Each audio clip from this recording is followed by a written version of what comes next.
শালা তোর এমন জায়গায় মারবো না, চিৎকার করতে পারবি না, নিঃশ্বাস নিতে পারবি। এটা আবার কোন জায়গা ভাই? বুঝতে পারছিস না কোথায়? তোর মিডিলে। আমিও আপনার এমন জায়গায় এমন জায়গায় মারবো যে মেয়েটা আমার দিকে তেড়ে এলে ওর বান্ধবীরা ধরে নেয়। চিনিস তুই আমাকে? আমি কে? আপনাকে চিনে আমার লাভ আছে? আচ্ছা, যখন ঘটা করে নিজের পরিচয় দিতে চাইছেন তখন দেন শুনি। আপনি কোন গ্রামের আন্টি? বলেন আপনার নাম কি, বাসা কোথায়, কোন ক্লাসে পড়েন? উফ, ক্লাসে না, ক্লাসে কি জব করেন আন্টি? আন্টি লাগছে তো ওই আর কি। আপনার ফোন নাম্বার কি? শালা তোকে তো কি করব সেটা উপরওয়ালাই জানে। এই ছাড় তোরা, ওর একদিন কি আমার একদিন। আন্টি এত চেতেন কেন? আর আপু, আপনারা ছাড়বেন না? যে রাক্ষসী টাইপের, না জানি আমাকে পেলে কি করে। শালা তুই কাকে আন্টি বলিস? তুই আন্টি, তোর 14 গোষ্ঠী আন্টি। আন্টি এত রাখছেন কেন?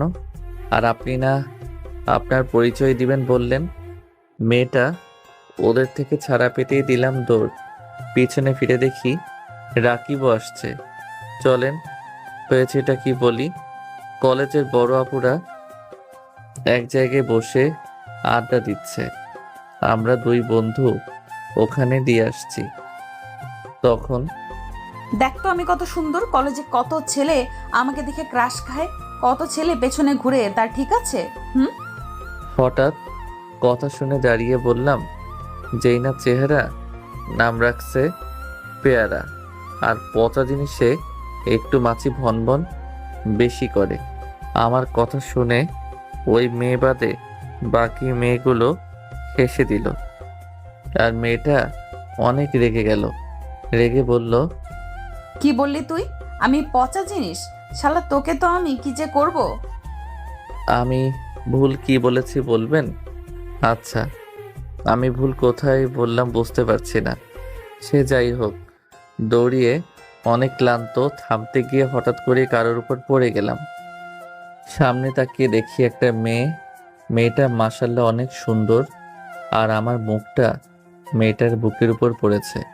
মেয়েটা ধাক্কা দিয়ে সরিয়ে উঠে গেল। তারপর আমি উঠতেই ঠাস ঠাস থাপ্পড় খেয়ে তো আমি চোখে সরিষার ফুল দেখতে শুরু করেছি। মাথা ঝাঁকিয়ে ঠিক হতে যাব, তখন আবারও থাপ্পড় পড়ে গেল।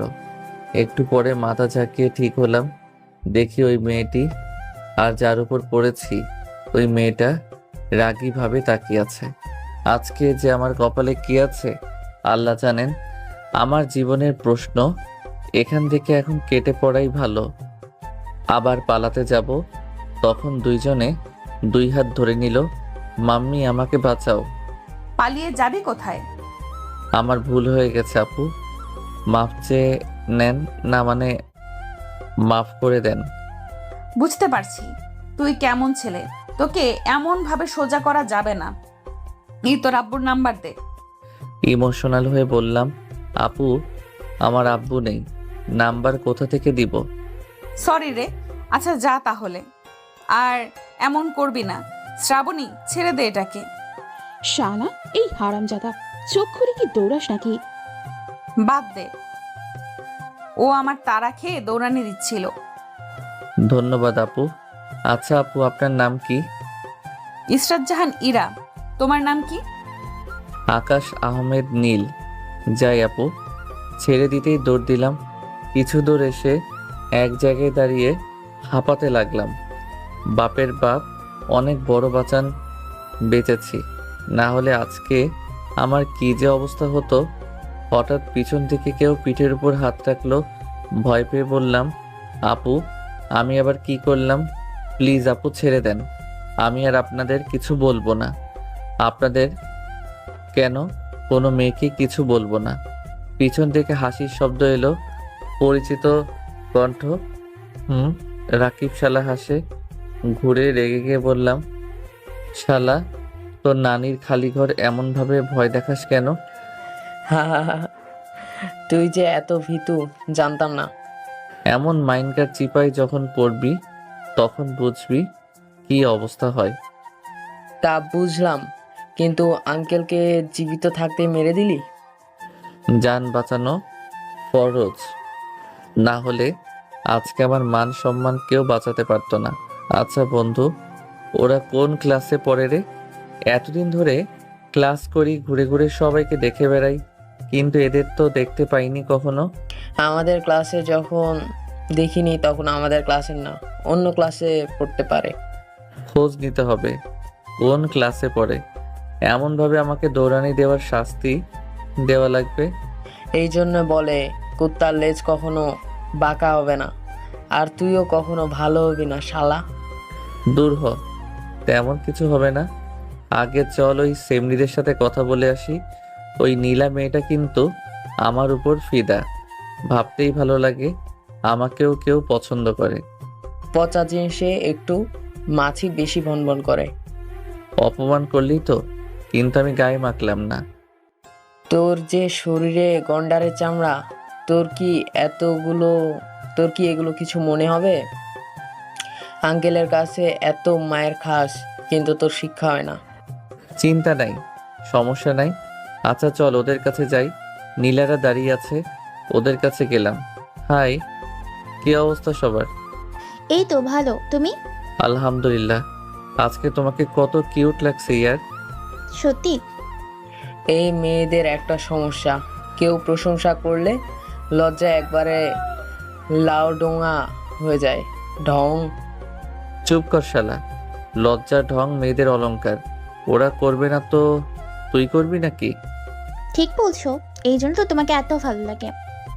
তাই নাকি? এত ভালো লাগে কেন? জানি না তো, কিন্তু দেখলাম একটা আপু তোমাকে তাড়া করছিল, কিন্তু কেন? উনি নিজের রূপের প্রশংসা করছিল, আমি সেটা শুনে বললাম যেই না চেহারা, নাম রাখছে পেয়ারা। আমার কথা শুনে ওখানে সবাই হেসে দিল। আমি চুপ করে ওদের হাসি দেখছি। নীলা হাসি থামিয়ে দিয়ে বলল, ছোট থেকেই কেমন ফাজিল নাকি? আম্মু তো তাই বলে। আচ্ছা ক্লাসে যাবা না? চলো, সময় তো হয়ে গেল। তাই সবাই ক্লাসে চলে এলাম। কিছুক্ষণ পর স্যার এলো, তাই ক্লাস করতে লাগলাম। চলেন পরিচিত হয়ে নেই। আমি আকাশ আহমেদ নীল, এইবার অনার্স ফার্স্ট থেকে সেকেন্ড ইয়ারে উঠলাম। আব্বু এই কলেজেরই প্রিন্সিপাল, অনেক রাগী। বড় একটা ভাইয়া আছে, উনিও জব করেন। বিয়ে হয়নি, তবে মেয়ে দেখছে। আর আম্মু আর কি করবে, বাসায় গৃহিণী। ক্লাস শেষ করে বাসায় ফিরছি, তখন সামনে তাকিয়ে দেখি ওই আপুগুলো যাচ্ছে। এটা দেখে রাকিব বলে উঠল, এই যে আন্টি, দাঁড়ান দাঁড়ান। রাকিব বলেই ঘুরে গেল, আর রাকিবের কথা শুনে মেয়ে গেল আমার দিকে তাকালো। শালা কি বাসটাই না দিল। আমার তো প্রাণ পাখি যায় যায় অবস্থা। মেয়েটা রেগে আমার কাছে এলো, মনে হয় গালের উপরে কয়েকটা থাপ্পড় পড়লো। কি পড়লো? ভয়ে চোখ বন্ধ করে নিয়েছি।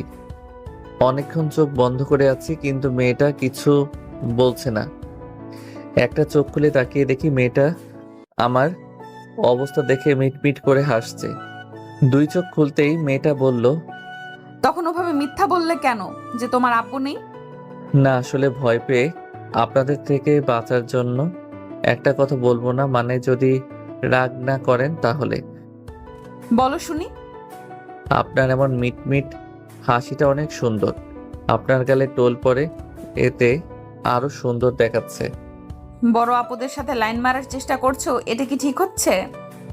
একটু দূরে দাঁড়িয়ে বলল, কিসের কিসের সিনিয়র কিসের জুনিয়র, লাইট অফ দেন, সব কিছু সমান। বলেই উল্টো দিকে দিলাম দৌড়। জানি ওখানে থাকলে মাইর খেতেই হবে।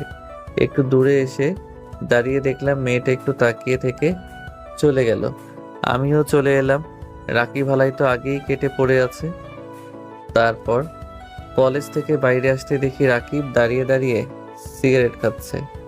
কাছে গিয়ে বললাম, হালা, সবসময় আমাকে বাস দেওয়ার জন্য প্রস্তুত থাকিস, কিন্তু সত্যি বলতে ভাই মেয়েটার হাসি দেখে ক্রাশ খেয়েছি। বাহ, ভালোই তো। আচ্ছা রেস্টুরেন্টে চল, খাওয়াবো।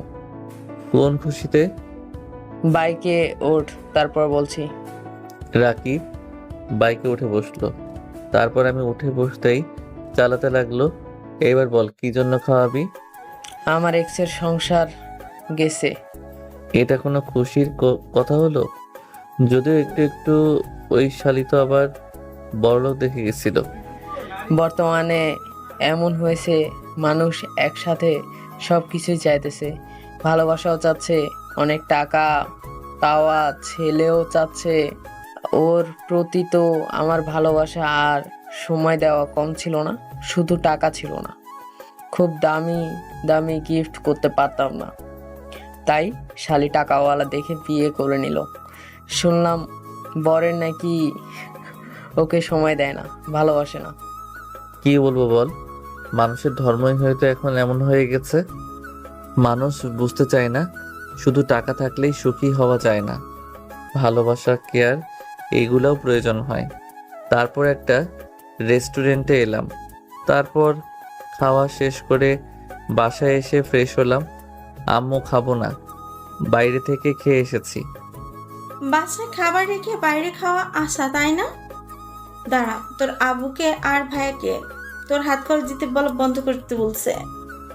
আরে আমি আমার টাকা দিয়ে খাইনি তো, রাকিব ট্রিট দিয়েছিল। কি এমন খেয়েছিস যে আর কিছু খাবি না? কাচ্চি খেয়েছি। আচ্ছা এখন রুমে যাই। আম্মু, ও আম্মু, আমাকে একটা বাইক কিনে দিতে বলো না, আমারও তো ইচ্ছা করছে একটা বাইক চালাতে।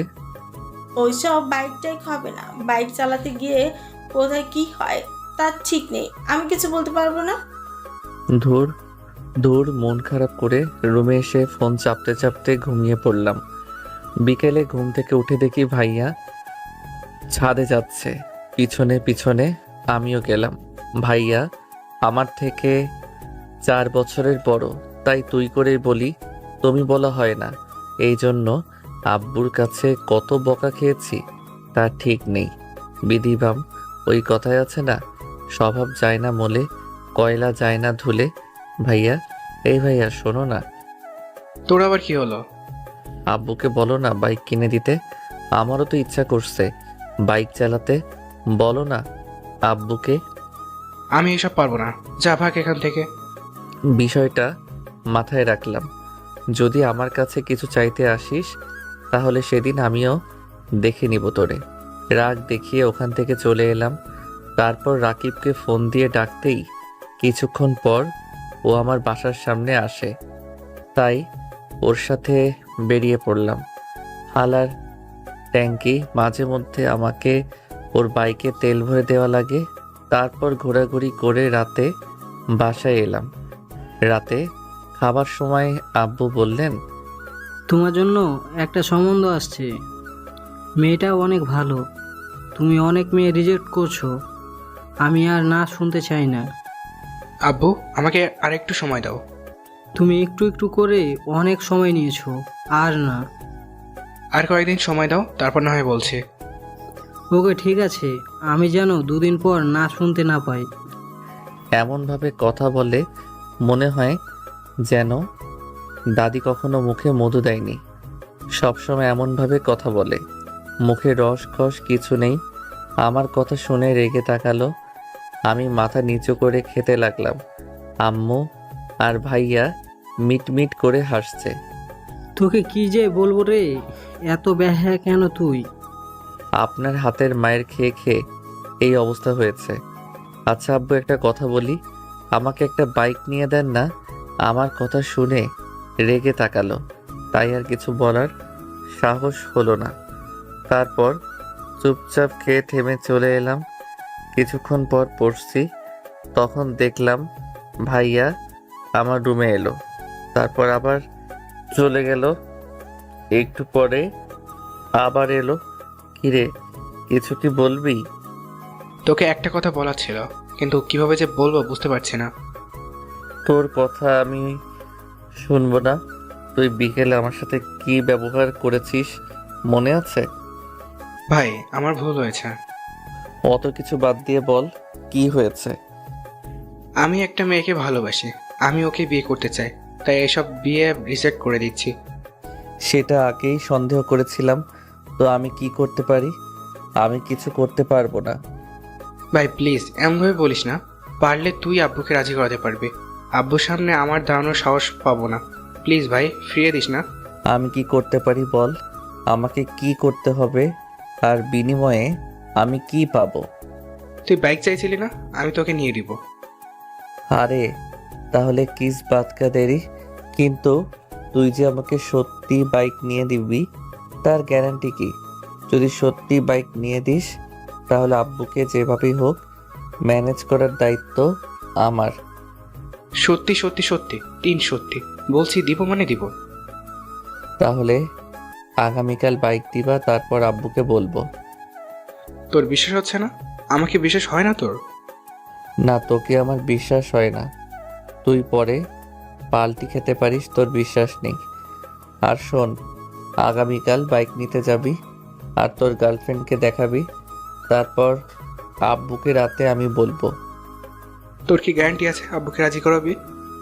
যদি আমার উপর তোর ভরসা না থাকে তাহলে যা তুই, আর আমিও দেখি তুই ওই মেয়েটিকে কিভাবে বউ করে এই বাসায় নিয়ে আসিস। সুযোগ পেয়ে এমনভাবে ব্ল্যাকমেল করবি? আহা, বুঝো না, দুধু খাও। রাজি হলে বলো, না হলে তুই যেতে পারিস, আমি পড়বো। যা ভাগ আমার রুম থেকে।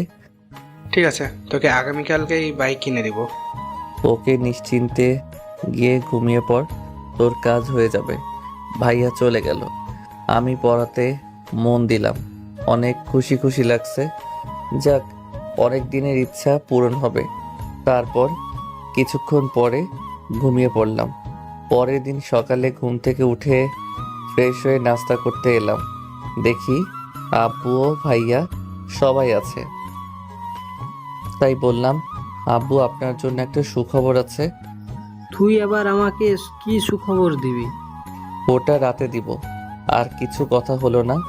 তারপর খাওয়া দাওয়া শেষ করে যে যার মতো চলে গেল। ভাইয়া তার অফিসে আর আমি কলেজে যাওয়ার জন্য রেডি হয়ে নিলাম। আর আব্বুও কলেজে যাওয়ার জন্য রেডি হচ্ছে। আব্বু তার গাড়ি নিয়ে যায় আর আমি রাকিবের বাইকে যাই।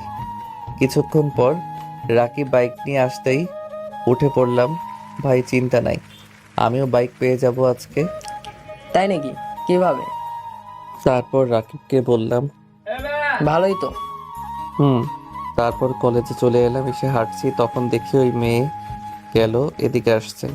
বুঝলাম না এর সাথে কেন বারবার দেখা হয়। সামনে আসতেই বললাম, আসসালামু আলাইকুম আপু, কেমন আছেন? আমার কথা শুনে মেয়েটা হা করে তাকিয়ে আছে। এত ভদ্রভাবে কথা বলিস, কাহিনী কি রে পিচ্ছি? আচ্ছা, আমাকে কোন দিক দিয়ে পিচ্ছি মনে হচ্ছে? আজকে আমাদের বিয়ে হলে 10 মাস পর আপনার কোলে একটা বাচ্চা চলে আসবে, আর আমাকে বাচ্চা বলেন? তুই এত হারামি কি জন্য বলতো? তা তো আমারও অজানা। আচ্ছা আপু, আপনার বাসায় কি আপনি বড় মেয়ে? এটা জেনে কাজ কি? আহা, বলেন না। আমি বড় মেয়ে এবং ছোট একটি বোনও আছে। ও আচ্ছা আচ্ছা, বুঝলাম। আচ্ছা আপু, ফ্রেন্ড? ছোট হয়ে বড় আপুদের সাথে ফ্রেন্ডশিপ করছিস, কারণ কি রে? তেমন কিছু না, ভাবছি আপনার সাথে ফ্রেন্ডশিপ করে আপনার ছোট বোনকে পটিয়ে প্রেম করব। ওরে সাবানা, তোর তো দেখে ভালোই সাহস রে। আমার সামনে বলিস আমার ছোট বোনের সাথে প্রেম করবি? এত রেগে যাওয়ার কি আছে? জানেন গতকাল কি হয়েছে? কি হয়েছে শুনি। গতকাল এমনিতেই মশা বেশি লাগছিল, তাই মশাই টাঙিয়ে লাইট অফ করে শুয়েছি। তখনও মা দেখি কয়েকটি মশা পিছনে লাইট জ্বালিয়ে আমাকে খুঁজছে। আমার কথা শুনে আপুগুলো হেসে দিল। আরে গর্ধপ, ওগুলো মশা না, ওগুলো জোনাকি পোকা। আসলে ওই আর কি, জানতাম না, আজকে আপনার থেকে জানলাম। কি রে, তুই এগুলো বলে আমাকে পটানোর চেষ্টা করছিস? ও মা, আপনাকে আমি পটাতে যাব কেন? আর আমি আপনার মতো আন্টিকে পটিয়ে কি করব? দেখ, একদম ভালো হচ্ছে না কিন্তু। আহা, রাগেন কেন? আমি আপনাকে কি এমন বলেছি? তোকে আমি পরে দেখে নিব, একবার সুযোগ পেয়ে যাই। আচ্ছা, আপনি আমার সামনে আছেন, আমি আপনার সামনে আছি, আমাকে দেখতে পাচ্ছেন। এখন প্রশ্ন হচ্ছে, এমনভাবে সরাসরি দেখতে পেয়েও কোনোভাবে দেখতে চাইছেন মানে কিভাবে দেখতে চাইছেন বলবেন? খুলে দিই, সব কিছু দেখবেন। ছি ছি, শালা তোকে তো আমি আজকে মেরেই ফেলবো। ইরাপুর তেড়ে এলে দিলাম সামনের দিকে দৌড়। কত ফাজিলের ফাজিল, মুখে কোনো কিছুই আটকায় না, যা মুখে আসে সেটাই বলে দিচ্ছে। হালাই কি আমাদের সামনে আসছে না? আমরাও সামনে যাচ্ছি, গতকাল থেকে পেছনে পড়েছে। প্রিন্সিপাল স্যার তো অনেক রাগী, কিন্তু তার ঘরে এমন একটা কিভাবে থাকতে পারে মাথায় আসছে না। ওদের ভিতরে আমাকে নিয়ে গবেষণা করছে। আমি আর রাকিব একটা জায়গায় এসে বসলাম, তারপর আড্ডা দিতে থাকলাম। তারপর ক্লাসের সময় হতেই ক্লাসে চলে এলাম। তারপর ক্লাস শেষ করে টিফিন পিরিয়ডে ঘুরে ঘুরে দেখতে লাগলাম।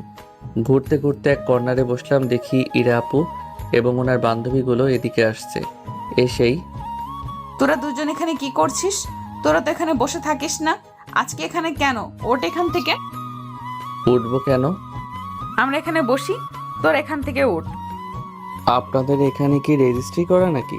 উঠবো না, আপনারা এখান থেকে যান। উঠ বলছি। উঠবি না লাঠি হাতে নিব? ওয়ার্ডা কথাবার্তা। আপনাদের এই জায়গা কি রেজিস্ট্রি করে নাকি? আপনারা বলবেন আর উঠে চলে যাব। ইরা আপু হাত ধরে টানতে লাগলো। বুঝলাম না এই জায়গায় কি আছে যে এদের এখানেই বসতে হবে। উঠাচ্ছে একটা সুযোগ নিয়ে নিই। হাত ধরে টানতেই উঠে ইরা আপুর উপর ঝুঁকে পড়ি। ইরা আপু নিজেকে সামলাতে না পেরে নিচে পড়ে যায়, আর আমি ওনার উপরে পড়লাম। ইচ্ছা করে এমনভাবে পড়লাম যে ইরা আপুর ঠোঁটের উপরে আমার ঠোঁট।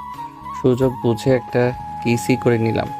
হঠাৎ এমন কিছু হবে ইরা আপু বুঝতেই পারিনি, তাই এক দৃষ্টিতে আমার দিকে তাকিয়ে আছে। যখন বুঝলো তখন ধাক্কা দিয়ে সরিয়ে দিয়ে উঠে গেল। আমি উঠতেই ঠাস ঠাস করে দুইটা পড়ে গেল গালে। দুই গালে হাত দিয়ে চুপচাপ তাকিয়ে আছি। মারলেন কেন? ইরা আপু ঠোঁট মুছতে মুছতে বলল, তুই এটা কি করলি? সব দোষ আপনার। আপনি তো আমাকে ধরে টানাটানি করলেন। তুই ইচ্ছে করে আমার উপর পড়েছিস আর ইচ্ছে করে কিস করেছিস। আমি মোটেও ইচ্ছা করে কিছু করিনি, সব কিছু আপনার জন্য হয়েছে। তোকে তো আমি আজকে মেরেই ফেলবো। কথাটা বলে এসে আমার গলা চেপে ধরলো। ইরাপুর বান্ধবীরা এসে ওকে ছাড়ানোর চেষ্টা করছে, কিন্তু অনেক শক্ত করেই ধরেছে। বাপরে বাপ, কি শক্তি!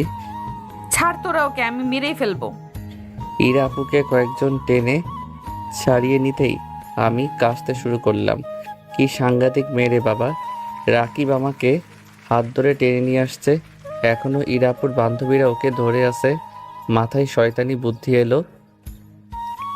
রাকিবের হাত ছাড়িয়ে ইরা আপুর কাছে গিয়ে ঠোঁটের উপর কিস করলাম।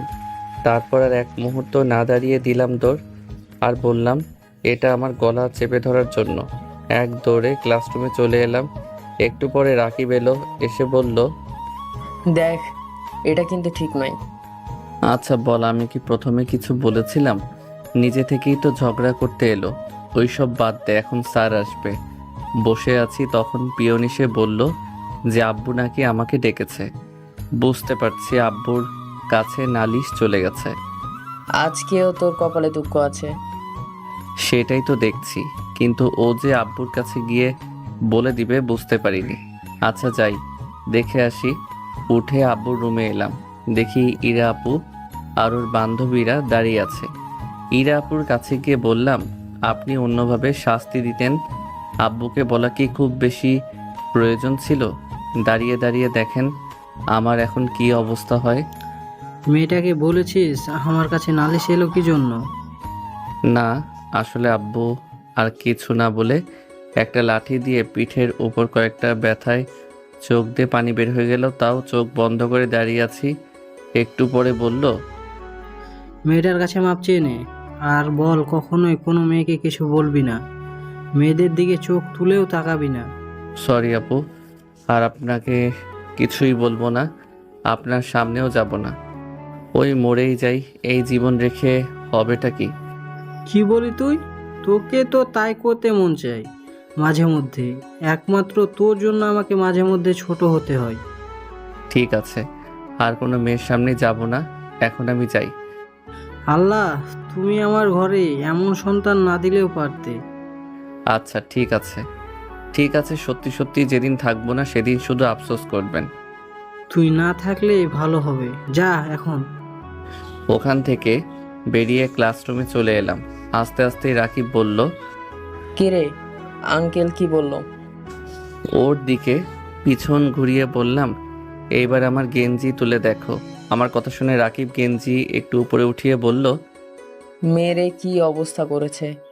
আচ্ছা, এ তো মার খাস, তাও তোর একটু কি লজ্জা করে না? বাদ দে তো।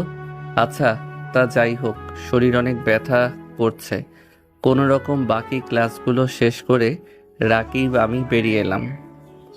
রাকিবের বাইকের কাছে আসতেই দেখি ইরা আপু এবং ওনার বান্ধবীরা দাঁড়িয়ে আছে।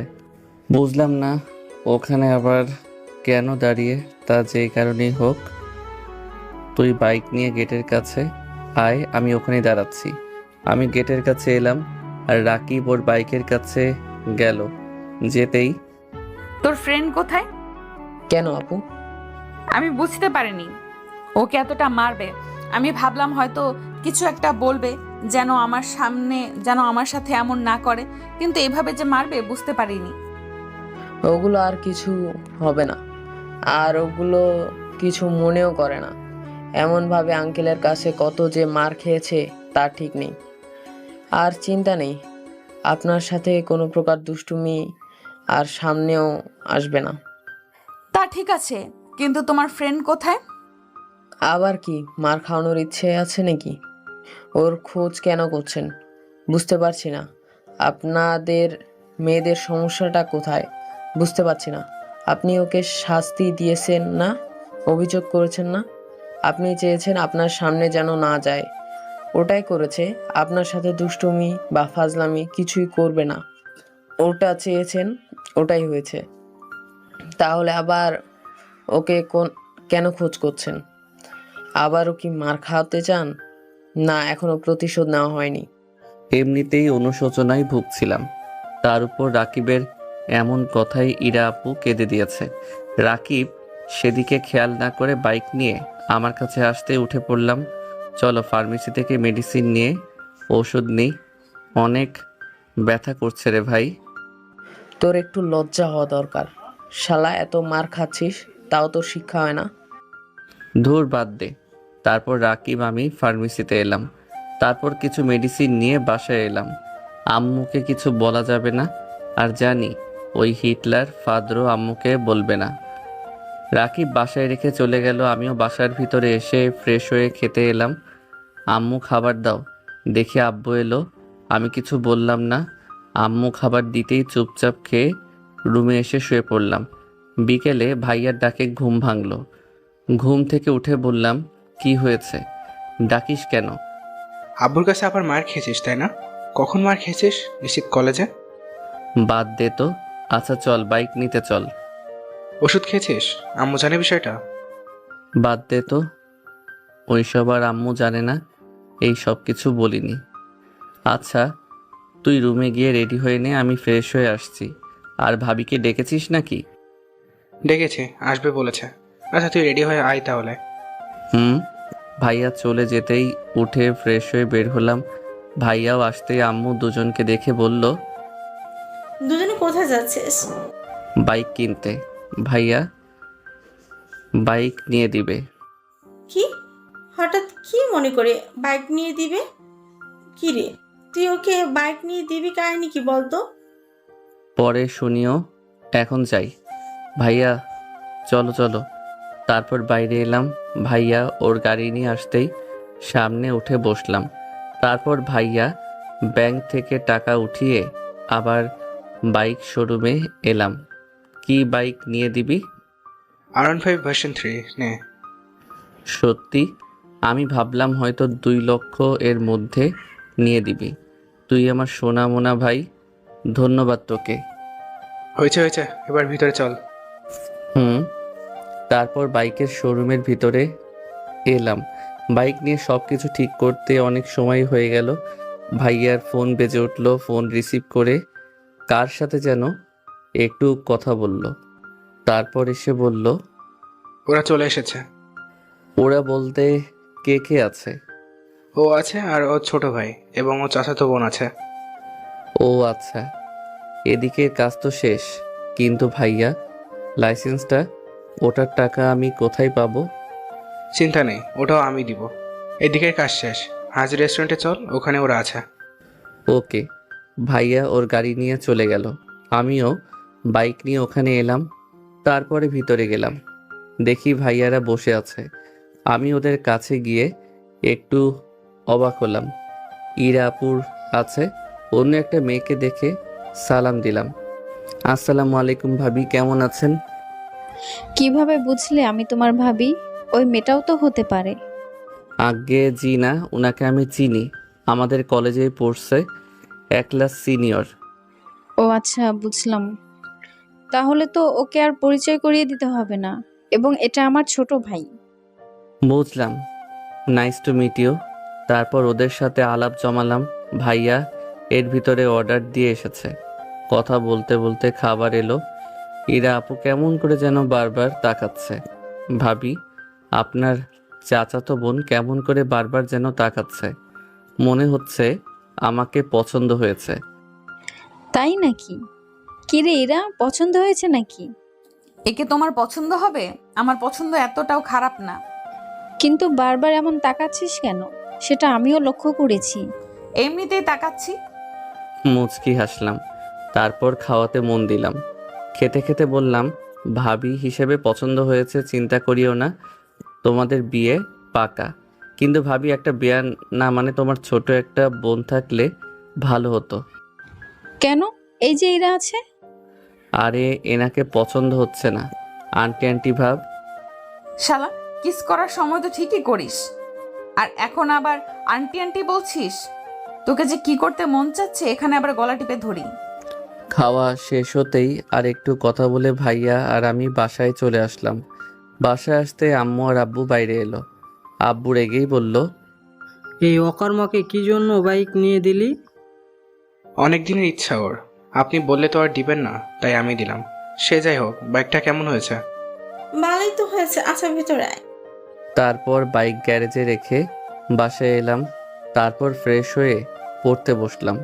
শরীরটা অনেক গরম, মনে হচ্ছে হয়তো মায়ের চোটে জ্বর চলে আসবে। কিছুক্ষণ পরে খাবার জন্য ডাকলো, তাই গেলাম।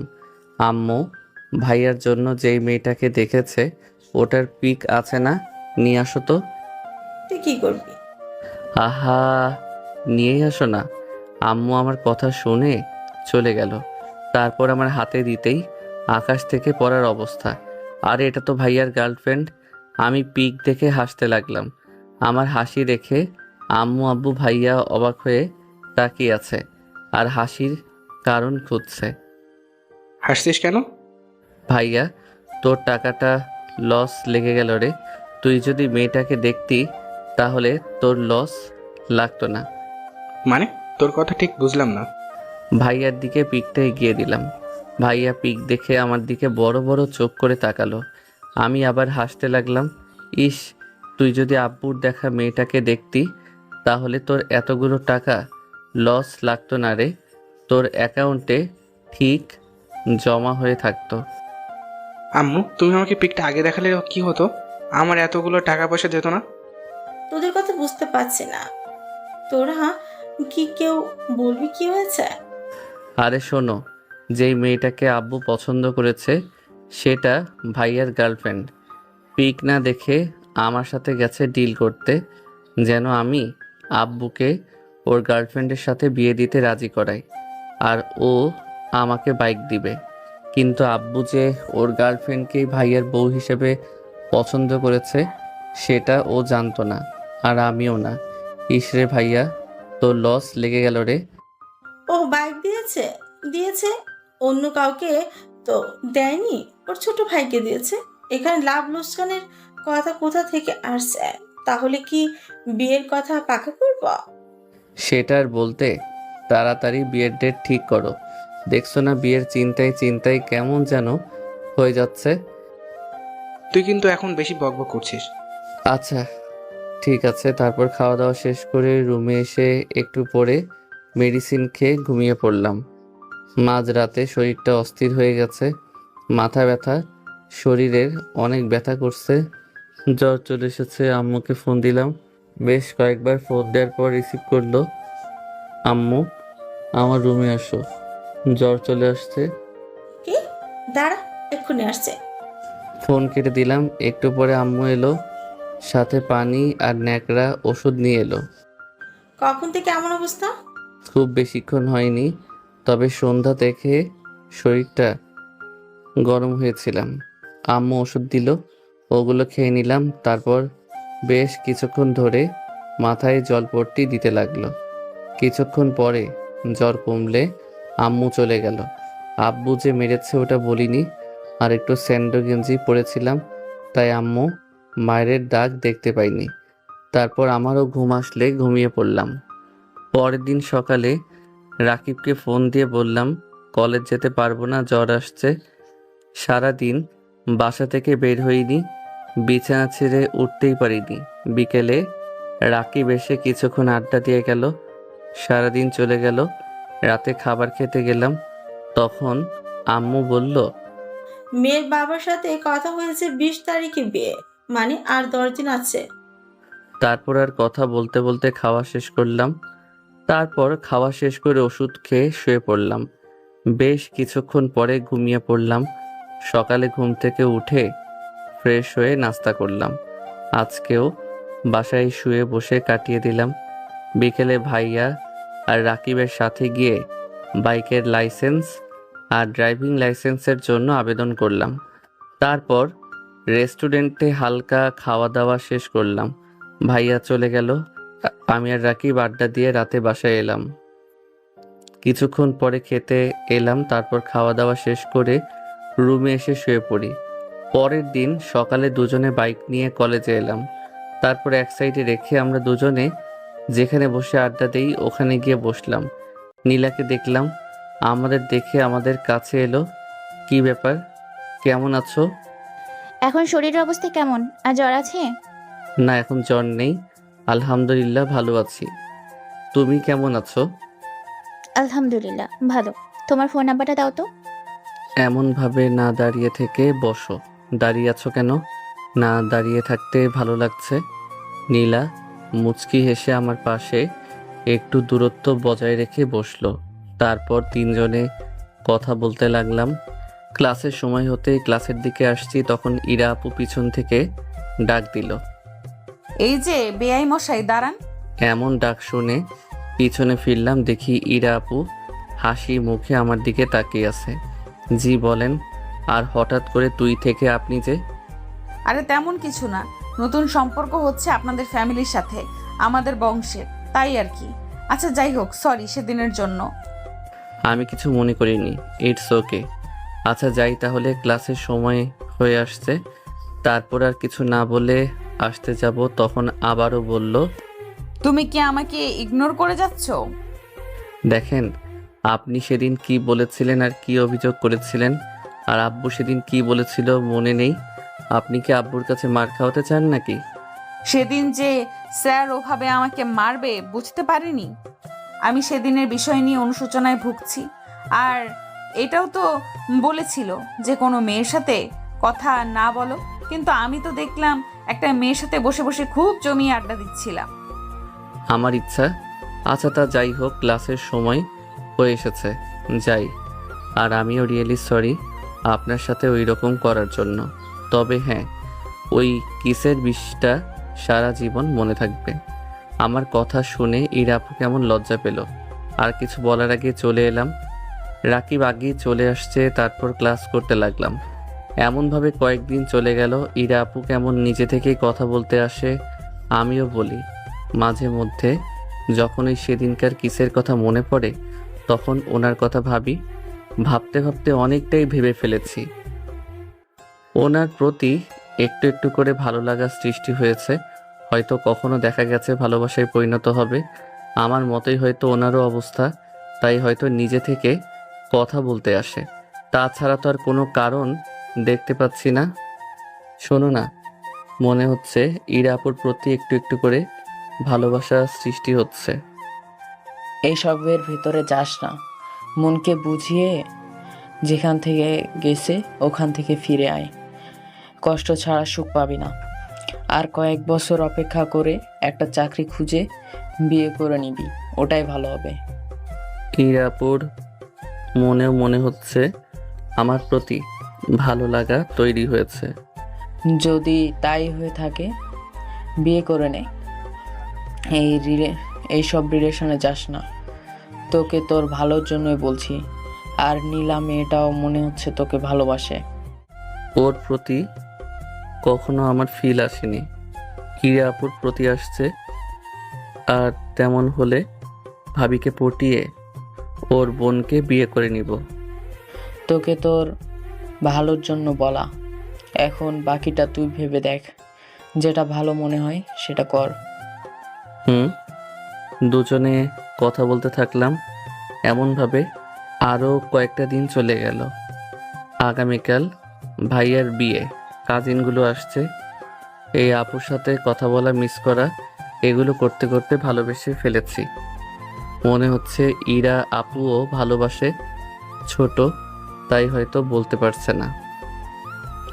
তবে ভাবছি ইরা আপুকে আজকে প্রপোজ করব, তাই সব রকম প্রস্তুতি নিয়ে এসেছি। ভয় হচ্ছে অনেক, কিন্তু ভয় পেলে চলবে না, প্রপোজ করতেই হবে, না হলে শান্তি পাবো না। প্রপোজ করার জন্য ফুলও নিয়ে আসছি। পিছনে একগুচ্ছ গোলাপ ফুল নিয়ে ইরা আপুরা যেখানে বসে থাকে সেখানে গেলাম। যেতেই, কি রে, আজকে হঠাৎ কি মনে করে এসেছিস? আর এভাবে পেছনে হাত করে আছিস কেন? আছে কিছু না বলে ইরাপুর সামনে হাঁটু গেড়ে বসে বলতে লাগলাম, বহুদিনের লোকানো ইচ্ছা ছিল আমার স্বপ্নে দেখা সেই মেয়েটাকে দেখার।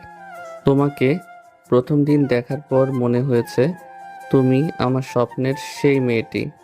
তোমাকে আমি দেখব বলে কত পূর্ণিমা অমাবস্যা পার করে দিয়েছি, নির্ঘুম কাটিয়েছি, কত অস্থির দিন রাত, কতই না স্বপ্ন এঁকেছি তোমাকে ঘিরে। তোমাকে দেখার পর থেকে যখনই তোমাকে দেখেছি তখনই তোমার দিকে অবলক দৃষ্টিতে তাকিয়ে থেকেছি। আমি দেখেছি তোমার দুই চোখ জুড়ে কোনো এক স্বপ্নের গাঢ় ছায়া। আমি সেই স্বপ্নময় চোখের দিকে বিভোর হয়ে তাকিয়ে থেকেছি কত। এবার আমার স্বপ্নের তুমি সত্যি হয়ে সামনে এসে দাঁড়াও। একটিবার আমি প্রাণ ভরে দেখে নেই তোমায়। প্রিয়তমা, একটাবার ভালোবেসে দেখো আমায়। আমি তোমার চোখে কখনো পানির ছিটে ফোঁটা আসতে দিব না, কখনো কষ্ট পেতে দিব না, কথা দিচ্ছি। যেদিন শুনলাম তুমিও আমাকে ভালোবাসো সেদিন আমি পৃথিবীর সবচেয়ে খুশি ব্যক্তি ছিলাম। প্রিয়তমা, আমিও তোমার রূপের মায়ে জড়িয়ে পড়েছি। আমিও হারিয়েছি পথ, জানি না আমি কোন পথ দিয়ে যাব। তুমি কি আমাকে সেই পথের হদিশ দিবে যেই পথে তোমাকে পাবো? প্রিয়তমা, তোমার হাতটি ধরে তোমার সাথে পাশাপাশি হেঁটে পায়ে পা মিলিয়ে চলার অধিকার দিবে তোমাকে তুমি করে বলার। সবশেষে বলতে চাই প্রিয়তমা, তোমাকে ভালোবাসি। I love you. Do you love me? আমার কথা শুনে সবাই হা করে তাকিয়ে আছে। আর ইরা আপু বসা থেকে উঠে গেছে। কিছু না বলেই গালের উপর ঠাস করে একটা পড়ে গেল। গালে হাত দিয়ে বোঝার চেষ্টা করছি বিষয়টা কি হলো। সাথে ইরাপুর বান্ধবীরাও অবাক হয়ে ওনার দিকে তাকিয়ে আছে। তোমার লজ্জা করছে না জুনিয়র হয়ে সিনিয়রকে প্রপোজ করতে? করছে না বলেই তো করলাম। আর সত্যি আপনাকে আমি অনেক ভালোবাসি। তা আমি কি করব? আমি ভালোবাসি না। ও, আমি ভাবলাম হয়তো আপনিও আমাকে ভালোবাসেন, তাই প্রপোজ করলাম। মানে এই কয়েকদিন ভালোভাবে কথা বলেছি বলে ধরে নিয়েছো আমি তোমাকে ভালোবাসি? তোমাদের ছেলেদের এই একটাই সমস্যা, কোনো মেয়ে ভালো করে কথা বললেই ধরে নেয় যে ওই মেয়েটি ওকে ভালোবাসে। না, আসলে ওই আর কি ভাবছিলাম। আচ্ছা, তা যাই হোক, কিন্তু আমি আপনাকে ভালোবাসি আর আপনিও আমাকে ভালোবাসবেন। এমন ভাবে বলছে মনে হচ্ছে ওর নানির হাতের বানানো মোয়া চাইলেই পেয়ে যাবে। আমি তোমাকে ভালোবাসি না আর পছন্দ করি না। নানির হাতের না, তবে আপনি দিতে পারবেন? ভালোবাসবেন কি না বলেন? না, আমি তোমাকে ভালোবাসি না। কিন্তু আমি তো বাসি। আর আপনিও আমাকে ভালোবাসবেন। ভালোবাসা কি জোর করে পাওয়া যায়? আমি জানি আপনিও আমাকে ভালোবাসেন, এটা আমার বিশ্বাস। দেখো, আমি মজা না, সত্যিই তোমাকে ভালোবাসি না। ও, মনটা খারাপ হয়ে গেল। ধুর, কি না কি ভেবেছিলাম। কিন্তু পিছনে লেগে থাকতে সমস্যা কোথায়? আহা, ভালোবাসেন না ঠিক আছে, কিন্তু আমি জানি আপনিও আমাকে ভালোবাসবেন। কিন্তু আপনার পিছনে কিছুদিন আঠার মতো লেগে থাকতে হবে, এই আর কি। পাগল হয়েছো নাকি? আপনার প্রেমে একদম পাগল হয়ে গেছি। আসেন, দুজনে একসাথে পাবনা যাই। আমার ওসব ইচ্ছে নেই। তুমি পাগল হয়েছে, তুমি যাও। সত্যি আপনি আমাকে ভালোবাসেন না? না না না, বলছি তো তোমাকে সত্যি বলছি, আমি তোমাকে ভালোবাসি না। উঠে ফুলগুলো নিয়ে চলে এলাম। রাকিবের কাছে আসতেই রাকিব বলল, কিরে, ফুল নিয়ে গেলি, আবার ফুল নিয়ে ফিরে এলি, ফিরিয়ে দিয়েছে কি? হুদাই বেশি ভাবতাম ইরা আপু আমাকে ভালোই বাসে না। আমি বেশি কিছু ভেবে ফেলেছি। ও, ওই সব বাদ দিয়ে নিজের মতো করে চল, ভালো থাকবি, না হলে সুখ শান্তি সব হারিয়ে ফেলবি। আচ্ছা বাদ দে, ভালোবাসে না তো ভালোবাসে না, এত তাড়াতাড়ি হার মানতে নেই, লেগে থাকতে হয়। মনীষীগণ বলছে কাজ করতে থাকো, কাজ করতে থাকো, কিন্তু ফলের আশা করিও না। কোনো মনীষী এটা বলেছে শুনি? আচ্ছা বাদ দে। তারপর আরও কিছুক্ষণ কথা বলে ক্লাসের সময় হতেই ক্লাসে চলে এলাম। তুইও না ওকে পছন্দ করিস, তাহলে ফিরিয়ে দিলি কেন? পছন্দ করলেই যে ভালোবাসতে হবে না। পছন্দ করি কিন্তু ভালোবাসি না। আর তার উপর আমার চাচাতো বোনের হবু দেবর হতে চলেছে। আগামীকালকেই ওর ভাইয়ের সাথে আমার চাচাতো বোনের বিয়ে। এই সব দেখে আর তেমন কিছু ভাবিনি। কে বিয়ে করার জন্য এখন রিলেশন করে বলতো? টাইম পাস করার জন্য সব এখন ভালোবাসে, কিছুদিন ঘুরতে ফিরতে তারপর ছেড়ে দিতি। দেখ, হয়তো ওই এই ধান্দায় ছিল, তাই তো সিনিয়রকে প্রপোজ করতে আসছে।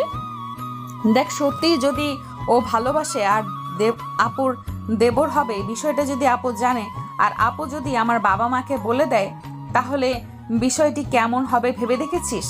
আপুর সম্মান, তার পরিবারের সম্মান, শেষে আব্বু আম্মুর সম্মান যেত।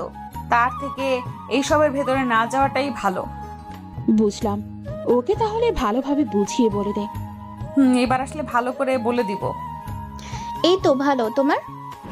আমারও ভালো, আমারও ভালো। আজকে কলেজে আসতে মনে হচ্ছে দেরি করে দিয়েছো। হুম। আচ্ছা, তোমার গার্লফ্রেন্ড নেই কেন? প্রেম করিনি তাই নাই। আচ্ছা, তোমার বয়ফ্রেন্ড নেই কেন? তেমন কাউকে ভালো লাগেনি তাই। তোমাকে আমার অনেক ভালো লেগেছে, কিন্তু ভয় করে বলতে। তাই নাকি? কিন্তু আমার তো তোমাকে ভালো লাগে না, আমার তো অন্য একজনকে ভালো লাগে। কে সেই মেয়ে শুনি? আরে কেউ না, মজা করলাম। আচ্ছা বাদ দাও তো, টপিক চেঞ্জ করি। তারপর তিনজনে এমনভাবে কথা বলতে থাকলাম। রাতে কাজিনরা, আমি, ভাইয়া, রাকিব আড্ডা দিচ্ছি। আড্ডা দিতে দিতে রাত 1টা বেজে গেল। তাই যে যার মতো করে গিয়ে ঘুমিয়ে পড়লাম। রাকিব ওর বাসায় চলে গেল। পরের দিন সকালে সবার কথা বলিতে ঘুম ভাঙলো। ঘুম থেকে উঠে ফ্রেশ হয়ে নাস্তা করলাম। দেখতে দেখতে 11টা বেজে গেল। তাই বরযাত্রী নিয়ে ভাবিদের বাসায় চলে আসলাম। গেট দিয়ে ঢোকার সময় সব ভদ্র ফকিন্নিগুলো রাস্তা আটকে ধরলো। ইরা আপুকে উদ্দেশ্য করে বললাম, এই যে বেয়ান সাহেব, কি চাই এখানে? বেশি না, 10,000 দিলেই হবে। আসতে না আসতেই ভিক্ষুকদের মতো বলছে টাকা দেন। 10,000 টাকা কখনো চোখে দেখেছেন? অপমান করা হচ্ছে না, এই শোধ কিন্তু আমি নিবই। আড্ডা, আচ্ছা দিচ্ছি। পকেট থেকে 10 টাকা ইরাপুর হাতে দিয়ে বললাম, এটা কত? 10 টাকা। ওকে। আর একটা 1000 টাকা হাতে ধরিয়ে দিয়ে বললাম, এটা কত? 1000 টাকা। এই যে 10 আর এই যে 1000 দিয়ে হলো 10,000। এখন সরেন আপনারা, আপনাদেরটা বুঝে পেয়ে গেছেন। এটা চিট করা হলো? এটা হয়নি, এটা মানি না। এটা কিন্তু ঠিক হচ্ছে না। আমরা আপনাদের টাকা বুঝিয়ে দিয়েছি, এখানে সবাই সাক্ষী। 10,000 টাকা দিয়েছি। এখন যদি না যেতে দেন তাহলে কিন্তু আমাদের সাথে বিশ্বাসঘাতকতা করা হবে, কারণ আমরা আপনাদের প্রাপ্য টাকা বুঝিয়ে দিয়েছি। আমার কথা শুনে সবাই সরে যেতেই চলে এলাম। সবার মুখ দেখার মতো ছিল, এবং বিশেষ করে ইরাপুর মুখ। কিন্তু ওরা আমাদের এমনভাবে ছেড়ে দিবে না, ঠিক জুতা চুরি করবে। দোস্ত, ওরা কিন্তু জুতা চুরি করতে পারে। দাঁড়া, নাস্তা শেষ করে ভাইয়ার জন্য এক জোড়া জুতো নিয়ে আসবো। ওদের কাছে কিন্তু হার মানা যাবে না। এটা ঠিক বলেছিস। তারপর ভিতরে চলে এলাম, এসে নাস্তা করলাম। নাস্তা শেষ করে ওর বাইক নিয়ে মার্কেটে গিয়ে চলে গেল। দেখতে দেখতে বিয়েটা শেষ হলো। যাবার সময় জুতা খুঁজে পাওয়া যাচ্ছে না। ইরা আপু আর ওর সাথে যেগুলো আছে ওরা মুখ টিপে হাসছে। ওদের কাছে গিয়ে বললাম, এই যে চুন্নিগুলো, জুতা দেন। মুখ সামলে কথা বলো। কোন দিক থেকে আমাদের চুন্নি মনে হচ্ছে? আমি জানি, এবং ভালো করেই জানি আপনারাই জুতা সরিয়েছেন। ভালোভাবে বলছি, জুতা দিয়ে দেন। টাকা দিয়ে দাও, জুতা দিয়ে দিব। পারলে তোমার ভাইয়াকে খালি পায়ে নিয়ে যাও। কত চান শুনি? 20,000 লাগবে। ইরাপুর কথা শুনে ওনার দিকে ভুরু কুঁচকে তাকালাম। তারপর মুচকি হেসে বললাম, 2,000 নেন, তারপর জুতো জোড়া দিয়ে দিন। হবে না। আচ্ছা যাও, 15,000 দাও, তাহলে দিয়ে দিব। 3,000 দিব, নিলে নে, না হলে এটাও পাবেন না। 10,000 দিলে হবে, না হলে দিব না। ওকে, 5,000 টাকা দিব, নিবেন? 10,000 টাকায় লাগবে, না হলে হবে না। রাকিবকে ইশারা করতেই রাকিব চলে গেল। আমি মুচকি হাসতে লাগলাম। 3 মিনিট পরে রাকিব এসে ভাইয়ার পায়ে এসে জুতা পরিয়ে দিল। ইরার দিকে তাকিয়ে বললাম, ওটাও আপনারা পেলেন না? ইরাপুর মুখটাও এবার দেখার মতো। ভাইয়া চলো এবার যাওয়া যাক। তারপর একে একে করে গিয়ে সবাই গাড়িতে উঠতে লাগলো। ভাইয়াদের গাড়ি বাদে, আর আমি আর রাকিব বাদে সব গাড়ি চলে গেছে। কারো জন্য দাঁড়িয়ে আছে মনে হচ্ছে। ভাইয়ার কাছে গিয়ে বললাম, কিরে, কার জন্য অপেক্ষা করছিস? ওকে, কথাটা শুনে তো আমার মনের ভিতরে লাড্ডু ফুটছে। আহা কি আনন্দ! আকাশে বাতাসে আমার লুঙ্গি উড়েছে আকাশে। আমি এক দৃষ্টিতে তাকিয়ে আছি। ইরাপুকে অনেক সুন্দর লাগছে। নীল রঙের গাউন আর নীল স্কার্ফ, উফস যা লাগছে না। হঠাৎ করে ধাক্কা অনুভব করলাম। দেখি রাকিব ধাক্কা দিচ্ছে। দেখেছিস ইরাপুকে কত সুন্দর লাগছে? তা ঠিক আছে, কিন্তু এমনভাবে তাকিয়ে থাকার কি আছে? যে যা ভাবার ভাববে, ওইসব বাদ দে।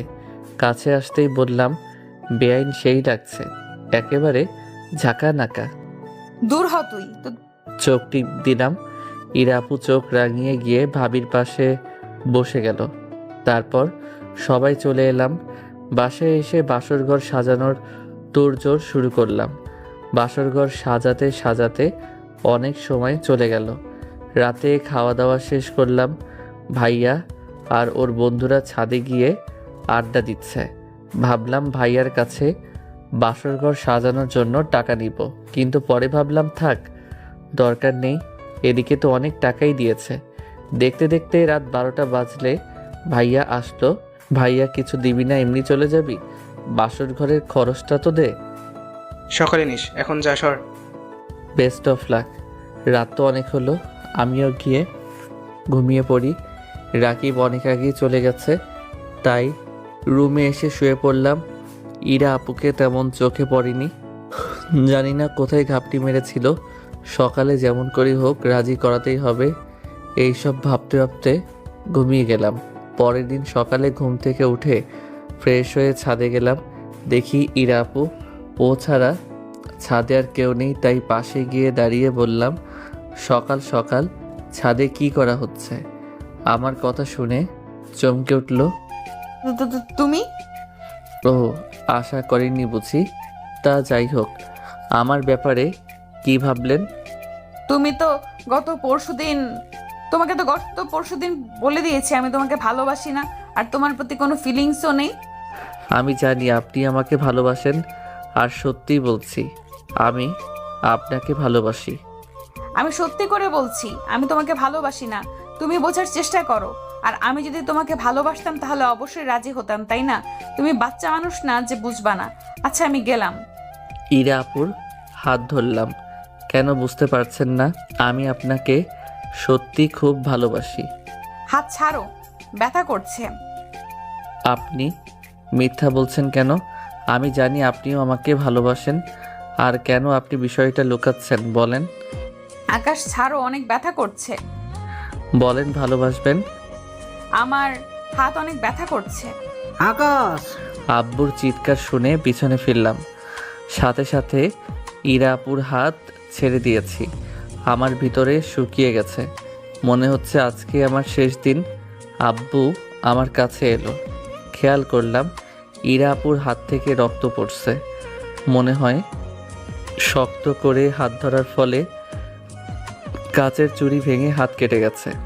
আব্বু এসেই দুই গালে দুইটা থাপ্পড় দিল। থাপ্পড় খেয়ে চোখে ঝাপসা দেখতে লাগলাম। আব্বু টি শার্টের কলার ধরে টানতে টানতে নিচে নিয়ে এলো। এসে জোরে করে ফেলে দিল। ধাক্কাটা সামলাতে না পেরে নিচে পড়ে গেলাম। আব্বু নিচে ফেলে দিয়ে লাথি দিতে লাগলো। এমন অবস্থা দেখে বাসার সবাই চলে এসেছে। ভাইয়া আম্মু আব্বুকে ধরে আটকাচ্ছে। এটা দেখে আব্বু রেগে বলতে লাগলো, তোমরা সরে যাও, না হলে তোমাদেরকেও মারতে বাধ্য হব। তোমরা সরে যাও, না হলে তোমাদেরকেও মারতে বাধ্য হব। ওর সাহস কী করে হয় মেহমানদের সাথে এমন ব্যবহার করার? যদি বাইরের লোক জানাজানি হয়ে যায় তাহলে মান সম্মান কোথায় যাবে? ইরা, তোর হাত থেকে রক্ত পড়ছে কেন? আব্বু আমাকে মেরেই যাচ্ছে। ভাবির এমন কথা শুনে সবাই ইরা আপুর দিকে তাকালো। আসলে আপু, আকাশ আমার হাত ধরেছিল, তাই চুড়ি ভেঙে হাত কেটে গেছে। ছি, তুই এমন করেছিস? ও আমাদের মেহমান, ওর সাথে এমন করছিস? তো লজ্জা করলো না এমন করতে? ওদের বাসার সবাই জানলে মান সম্মান কোথায় যাবে ভেবে দেখলি না? প্লিজ আব্বু, এবার ছেড়ে দাও ওকে। ওকে আমি মেরেই ফেলবো। এর জন্য ওকে কলেজে মেরেছি, তাও ওর লজ্জা হয় না। এমন সন্তান থেকে না থাকাই ভালো। ইচ্ছে করছে ওকে মেরেই ফেলি। অনেক তো মারলা, আর মারলেও মরেই যাবে। প্লিজ আব্বু, ছাড়ো। আর এমন করবে না, আমি কথা দিচ্ছি। আর মারিও না। পিঠ অনেক ব্যথা করছে। সব লাথি পিঠের উপর পড়েছে। ভাইয়ার কথা শুনে আব্বু মার থামিয়ে বলল, এবারের মতো ওকে মাফ করে দিলাম। এরপর যদি এমন কিছু করে তাহলে ওকে খুন করব, আর না হলে ওকে ত্যায্য করে বাসা থেকে বের করে দিব। আল্লাহ আমার ঘরে এমন সন্তান কেন যে দিয়েছেন? এমন সন্তান জন্ম না হলে পারত। এখন সবাই সবার কাজে যাও। ভাইয়া আমাকে ধরে উঠালো। শরীর অনেক ব্যথা করছে। ভাইয়াকে আস্তে আস্তে বললাম, অনেক ব্যথা করছে, আমি সহ্য করতে পারছি না। আমাকে কি হাসপাতালে নিয়ে যাবি? মনে হচ্ছে কোমর ভেঙে গেছে। কী সব বলছিস? সত্যি বলছি, অসহ্য ব্যথা করছে, আমি সহ্য করতে পারছি না। প্লিজ আমাকে হাসপাতালে নিয়ে চলো, না হলে হয়তো ব্যথায় আমি মরেই যাব। চুপ, আর এমন কথা বলবি না। আমি তোকে হাসপাতালে নিয়ে যাব। আম্মু দাঁড়িয়ে আছে, আমার কাছে আসছে না। সত্যি আজকে অনেক বেশি বেশি করে ফেলছি, আর তার শাস্তিও পেয়ে গেছি। এত মার খাচ্ছিস, তাও তোর একটু শিক্ষা হয় না? তোর কি একটু লজ্জা হয় না বলতো? আচ্ছা, হাঁটতে পারবি? আমি হাঁটতে পারবো না, আমি দাঁড়িয়ে থাকতে পারছি না। মাথাটা কেমন করছে। তারপর আর কিছু মনে নেই। যখন জ্ঞান ফিরল তখন দেখি হাসপাতালে ভর্তি। চারপাশে অনেকেই আছে, আমি কারো দিকে তাকাচ্ছি না, লজ্জায় উপরের দিকে তাকাচ্ছি। কোনো হাড় ফাটেনি, অনেক আঘাত পেয়েছিস। ভালো তো, আমি আমার উপযুক্ত শাস্তি পেয়ে গেছি, কিন্তু এখানে সবাই কি করছে বুঝলাম না। আর সত্যি আমি অনেক লজ্জিত, ভাবি আমি অনেক লজ্জিত। এমন করা আমার ঠিক হয়নি।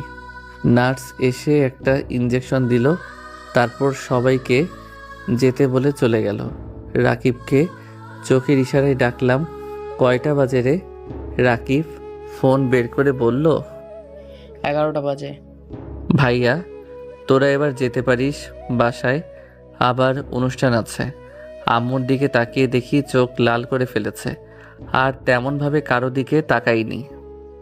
আজকের অনুষ্ঠান ক্যান্সেল করে দিয়েছি, আর কোনো অনুষ্ঠান হবে না। এটা কিন্তু ঠিক করিসনি, শুধু শুধু আমার জন্য হাসি আনন্দটা বন্ধ হয়ে গেল। আচ্ছা সবাইকে যেতে বলতো, এত মানুষজন আমার ভালো লাগে না। আচ্ছা ঠিক আছে, সবাইকে যেতে বলছি। আম্মু আমার কাছে এলো, এসে বলল, এমন করিস কেন? আজকে তোর ব্যবহারের জন্য এমন অবস্থা। আমি সত্যি সরি, আমার জন্য এমন হলো। বলছিল না বাইরে পড়তে যাওয়ার জন্য? পাসপোর্ট তো আছে, ভিসা লাগাতে বলো, হয়তো 2-1 মাসে সুস্থ হয়ে যাব। আর তোমাকে আমার জন্য আব্বুর কাছে বকা খেতে হবে না। আচ্ছা কাঁদছো কেন? মরে তো আর যাইনি, চোখে অনেক ঘুম আসছে, হয়তো কিছুক্ষণের মধ্যেই ঘুমিয়ে যাবে। এমন করে বলছিস কেন? চোখে অনেক ঘুম আসছে, হয়তো কিছুক্ষণের মধ্যেই ঘুমিয়ে যাব। আমি জানি আমার জন্য আব্বুর কাছে অনেক বকা খেতে হয়েছে, আর হবে না, আমি চলে যাব। ঘুমে চোখ লেগে আসছে, আমার অনেক ঘুম পাচ্ছে, আমি ঘুমাবো। তারপর ঘুমিয়ে পড়লাম। যখন ঘুম ভাঙলো তখন শুধু ভাইয়া ভাবি আর রাকিবকে দেখলাম। তোরা এখানে যে? তোর কি হয়েছে? দেখ, তুই তো আমার সঙ্গী, তাই তুই যেখানে আমি সেখানে। তা ঠিক আছে, কিন্তু তোরা কেন এখানে? নতুন বিয়ে করেছিস, কোথায় একান্ত সময় কাটাবি তা না, এখানে বসে আছে। আচ্ছা ওই হিটলার কি একবারও আসছিল? এসেছিল তো, কেন বলতো? এমনিতেই। আচ্ছা তোরা যা, রাকিব আছে, তোরা তোদের মতো সময় কাটা, চিন্তা করিস না, শয়তানগুলোর তেমন কিছু হয় না। তুই কি কখনো শুধরাবি না? দেখ একটা প্রবাদ আছে, স্বভাব যায় না মলে, কয়লা যায় না ধুলে। যতই আমাকে বল, চেঞ্জ হব না। একটু তো লজ্জা শরম কর। আর তুই কি সত্যি মালয়েশিয়া চলে যাবি? রাকিবের দিকে তাকালাম, তারপর বললাম, সত্যি চলে যাব। দেখি বাইরে গিয়ে যদি একটু ভালো হয়। ওকে, তোর যেটা ভালো মনে হয় কর। তুই ভিসার ব্যবস্থা কর, আর বাকি সবগুলো কাজ কর। আমি সুস্থ হতে হতেই মালয়েশিয়া চলে যাব। আর হ্যাঁ তোরা যা, রাকিব আমার সাথে থাকবে। আচ্ছা ঠিক আছে, আর যদি খিদে পায় তাহলে টিফিন বাটিতে খাবার রাখা আছে, খেয়ে নিস। ভাইয়া আর ভাবি চলে গেল, রাকিব থাকলো। সত্যি কি তুই বাইরে চলে যাবি? এক কাজ কর, তুইও চল, পাসপোর্ট বানাতে দে। কিন্তু এত তাড়াতাড়ি সব কিছু সম্ভব কীভাবে? ভাইয়াকে বললেই হবে, ওর ফ্রেন্ড পাসপোর্ট অফিসে জব করে।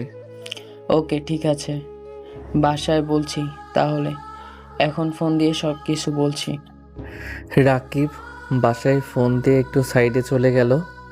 এমনভাবে দেখতে দেখতে 15 দিন চলে গেল। এই কয়েকদিনে অনেকেই দেখে গেছে, কিন্তু কখনো ইরা আপু দেখতে আসেনি। মাঝে মধ্যে আব্বু এসেছিল, হাসপাতাল থেকে আজকেই রিলিজ দিল, এখন অনেকটাই সুস্থ। আমার আর রাকিবের পাসপোর্ট এবং ভিসা সব কিছু রেডি, এখন পুরোপুরি সুস্থ হলেই হবে। দুপুরে খেতে এলাম, কাউকে কিছু না বলে চেয়ার টেনে বসলাম। ভাবি খাবার দিল। থাকতে পারবি আমাদের ছেড়ে? না পারবার কি আছে? কি হয়েছিল সেদিন? কেন মেয়েটার সাথে এমন করেছিলি? তুমি তো জানো আমি কেমন ফাইজলামি করে ওর হাত ধরেছিলাম। আর তখনই ওই হিটলার কোথা থেকে ছাদে হাজির। কলেজেও ফাইজলামি করেছিলাম, তারপরেও আব্বুর কাছে গিয়ে বলে দিয়েছিল সেদিনও অনেক মেরেছিল। কি কবে? ওই জ্বর হয়েছিল না তখন, মায়ের করানো এমন জ্বর হয়েছিল। আমাকে একটাবার বলার প্রয়োজন মনে করিসনি? কি বলবো বলো, সে যাই হোক, ওগুলো বাদ দাও। আর 15 দিন পর চলে যাব। এখনো তো সুস্থ হোসনি, তার আগেই? ততদিনে অনেক সুস্থ হয়ে যাব। তারপর আর কিছু কথা বলতে বলতে খাওয়া শেষ করলাম। এমনভাবে দেখতে দেখতে আরও 10 দিন চলে গেল। কলেজে যাইনি, হয়তো যেতে পারতাম কিন্তু যাইনি। রাকিব গেছে আর কলেজ শেষ করে আমার সাথে আড্ডাও দিয়েছে। ভাগ্য করে একটা বন্ধু পেয়েছি কলেজে। দাঁড়াও, তোমার জন্যই অপেক্ষা করছিলাম। জি বলুন। আকাশ এখন কেমন আছে? ভালো আছে। ওর নাম্বারটা দেওয়া যাবে? আচ্ছা আপু, আপনার লজ্জা করে না ওর নাম্বার চাইতে? সেদিনের পর যদি আপনি নিজে থেকে কথা বলতে না যেতেন তাহলে হয়তো এমন কিছু হতো না। আর ও যে হাসপাতালে ছিল, সরি, একবারও দেখা করতে এসলেন। যদি সামান্য পরিমাণ আপনার ভেতরে লজ্জা থাকে তাহলে তাকে আপনি আর আকাশের সম্পর্কে কিছু বলতে আসবেন না। রাকিব ওখানে থেকে চলে আসে, ইরা ওখানে দাঁড়িয়ে কান্না করে দেয়। কান্না করছিস কেন? সব দোষ আমার জন্য এমন কিছু হয়েছে। বললাম না, বললাম যদি সত্যি ভালোবেসে থাকিস তাহলে রাজি হয়ে যা। তুই বললি ওকে নাকি তোর ভালো লাগে, কিন্তু এটা সেটা বললি। কিন্তু রিলেশন যদি করতি তাহলে হয়তো এমন হতো না। যখন কলেজে আসবে তখন সব কিছু ঠিক করে নিস। আর এখন কান্না থামিয়ে এখান থেকে চল। দেখতে দেখতে আরও 4 দিন চলে গেল। আব্বুর সাথে তেমন কথা বলি না। আব্বু আসছিল কথা বলতে, আমি শুধু হ্যাঁ না বলেই উত্তর দিয়েছি। এর থেকে বেশি কিছু না। আলহামদুলিল্লাহ, আমি এখন পুরোপুরি সুস্থ। আগামীকাল সকালে চলে যাব। আগামীকাল রাতের টিকিট কেটেছি। আমার সব কিছু রেডি। ছাদে বসে চারদিক দেখছি। শেষ দেখা দেখে নেই, প্ল্যান আছে। আর ফিরবো না। পড়াশোনা শেষ করে ওখানেই জব করতে শুরু করব। ইরা আপুকে দেখার আর কোনো ইচ্ছা নেই। কাউকে ভালোবাসিনি, শুধু ইরা আপুকেই ভালোবেসেছি। কিন্তু কি আর ভাগ্যে নেই যে মনের এক কোণায় সারা জীবন থেকে যাবে। হয়তো নতুন কেউ আসলে মন থেকে হারিয়ে যেতে পারে। মনে তো হচ্ছে না হারাবে। জীবনে এমন কিছু হলো, তাও আবার ওনার জন্য। যখন কোনো সময় এগুলো মনে পড়বে তখন ওনার কথা মনে পড়বে। বসে বসে এইসব ভাবছি, তখন হঠাৎ করেই কারো ভাবির কণ্ঠ শুনে পিছনে ফিরলাম। কিভাবে আমাদের ছেড়ে থাকবা? আরে পারবো, আম্মুকে অনেক কষ্ট দিয়েছি। আমার জন্য আব্বুর কাছে কত বকা শুনেছে তার ঠিক নেই। আমি জানি বাসায় থাকলে আমি কখনো শুধরাবো না। তোমার আর ইরার বিষয়টা আমি এখনো ক্লিয়ার হতে পারলাম না। সত্যি করে বলো তো কি হয়েছে? তোমাদের ভিতর কি রিলেশন ছিল? মুচকি এসে বললাম, আরে ভাবি কি বলো, এত এত জুনিয়র কিউট কিউট মেয়ে থাকতে ওই সিনিয়রের সাথে প্রেম করব? এমনিতেই ওনার সাথে দুষ্টুমি করতাম, এই আর কি। কিন্তু দুষ্টুমি করাটা একটু বেশি হয়ে গিয়েছিল, যার জন্য এমন কিছু হয়ে গেছে। তোমার কথা বিশ্বাস হলো না। বিশ্বাস না করার কি আছে, সত্যি বলছি। আমাদের ভিতরে কিছুই ছিল না। আমাদের ভুলে যাবে না তো? এমনভাবে বলছে মনে হচ্ছে উনি আমার গার্লফ্রেন্ড, যে ওখানে গিয়ে নতুন কোনো গার্লফ্রেন্ড পেলাম আর তাকে ভুলে গেলাম। শোনো, তুমি আমার ভাবি, তোমরা আমার ফ্যামিলি। তোমার মতো ভাবি আর ভাইয়ার মতো ভাইয়া আর দুটো পাওয়া যাবে না, বুঝেছো? তোমাদের কিভাবে ভুলি বলো? না, রাগ করে যাচ্ছ তাই বললাম আর কি। এমন দিন আসবে কল্পনাও করতে পারিনি।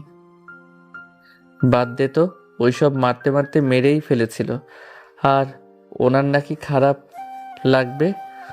বাস যেহেতু চলে আসছে, গেলাম, ভালোভাবে থাকিস। তারপর ভাইয়ার কাছ থেকে বিদায় নিয়ে বাসে উঠে পড়লাম। তারপর চলে আসি ঢাকা। রাতে ইমিগ্রেশন চলছে, শেষ হতেই ভিতরে চলে এলাম। একটু পরে ফ্লাইট, তাই চলে এলাম ফ্লাইটে।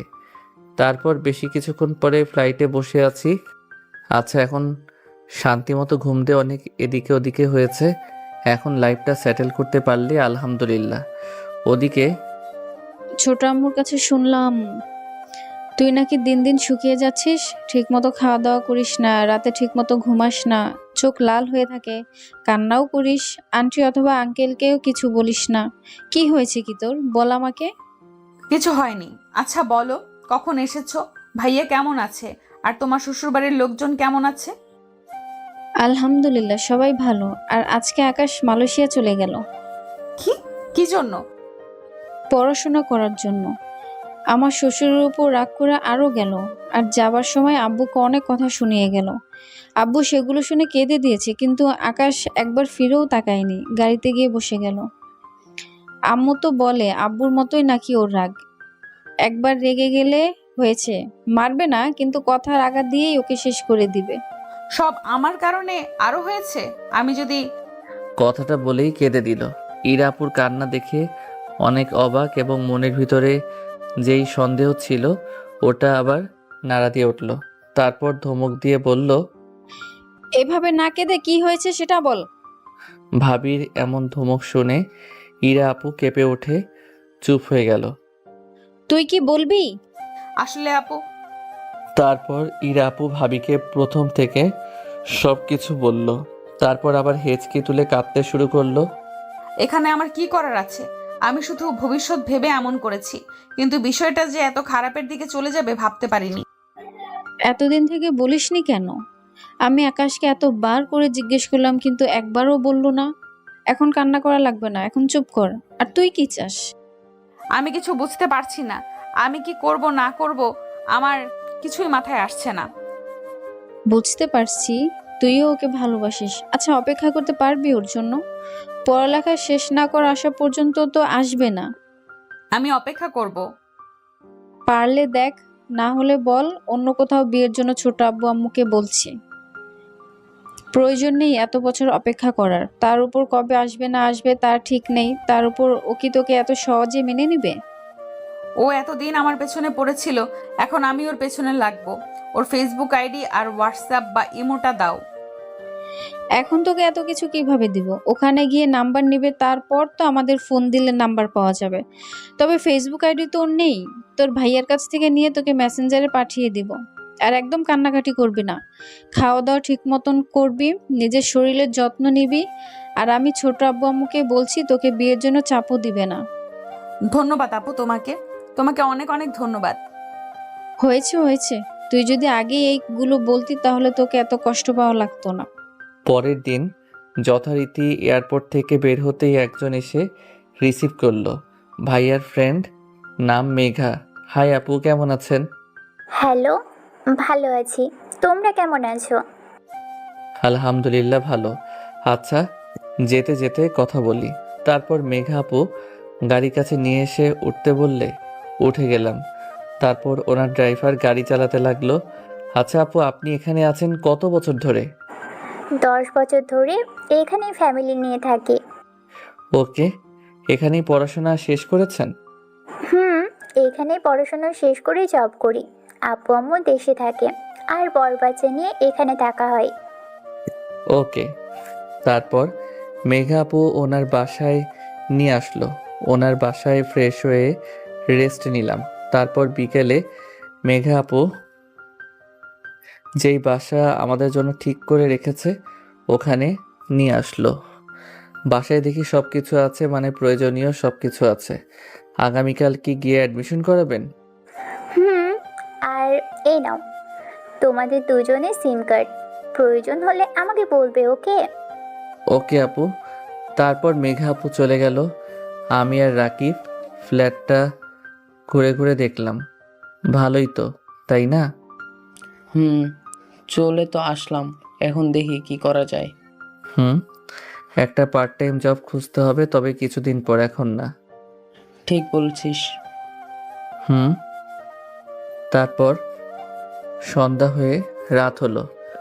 তারপর দুজনে পাশের একটা বাঙালি রেস্তোরাঁ থেকে খাবার খেলাম। তারপর ফোনে সিম কার্ড লাগিয়ে ডাটা অন করলাম।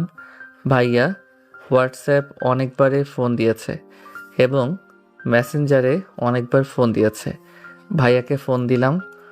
ফোন দিতে রিসিভ করে বকা শুরু করলো। এখন তো ডাটা অন করার সময় হলো। ইচ্ছা করে অফ রেখেছি। আচ্ছা বল, তুই কেমন আছিস? আর বাসার সবাই কেমন আছে? আলহামদুলিল্লাহ ভালো। আব্বুর হোয়াটসঅ্যাপে ফোন দে, আমার সাথে কথা বল। আমি শ্বশুরবাড়িতে আছি। পারবো না, তুই আগামীকাল গিয়ে ফোন দিস, তখন কথা বলবো, তার আগে না। তোকে কি যে বলবো বুঝতে পারছি না। যা হয়েছে ভুলে যা না। কি ভুলবো, আমি কিছু মনে রাখি নাই। তা যাই হোক, ভাবি কেমন আছে রে? ভালো হয়েছে। আর আরেকজন তোর সাথে কথা বলবে। কে কথা বলবে? এরা তোর সাথে কথা বলবে। আমি ফোন রাখলাম, কিছু কাজ আছে, পরে কথা বলবো। আর আমি নাম্বার চেঞ্জ করব, পরে তোকে নক দিব।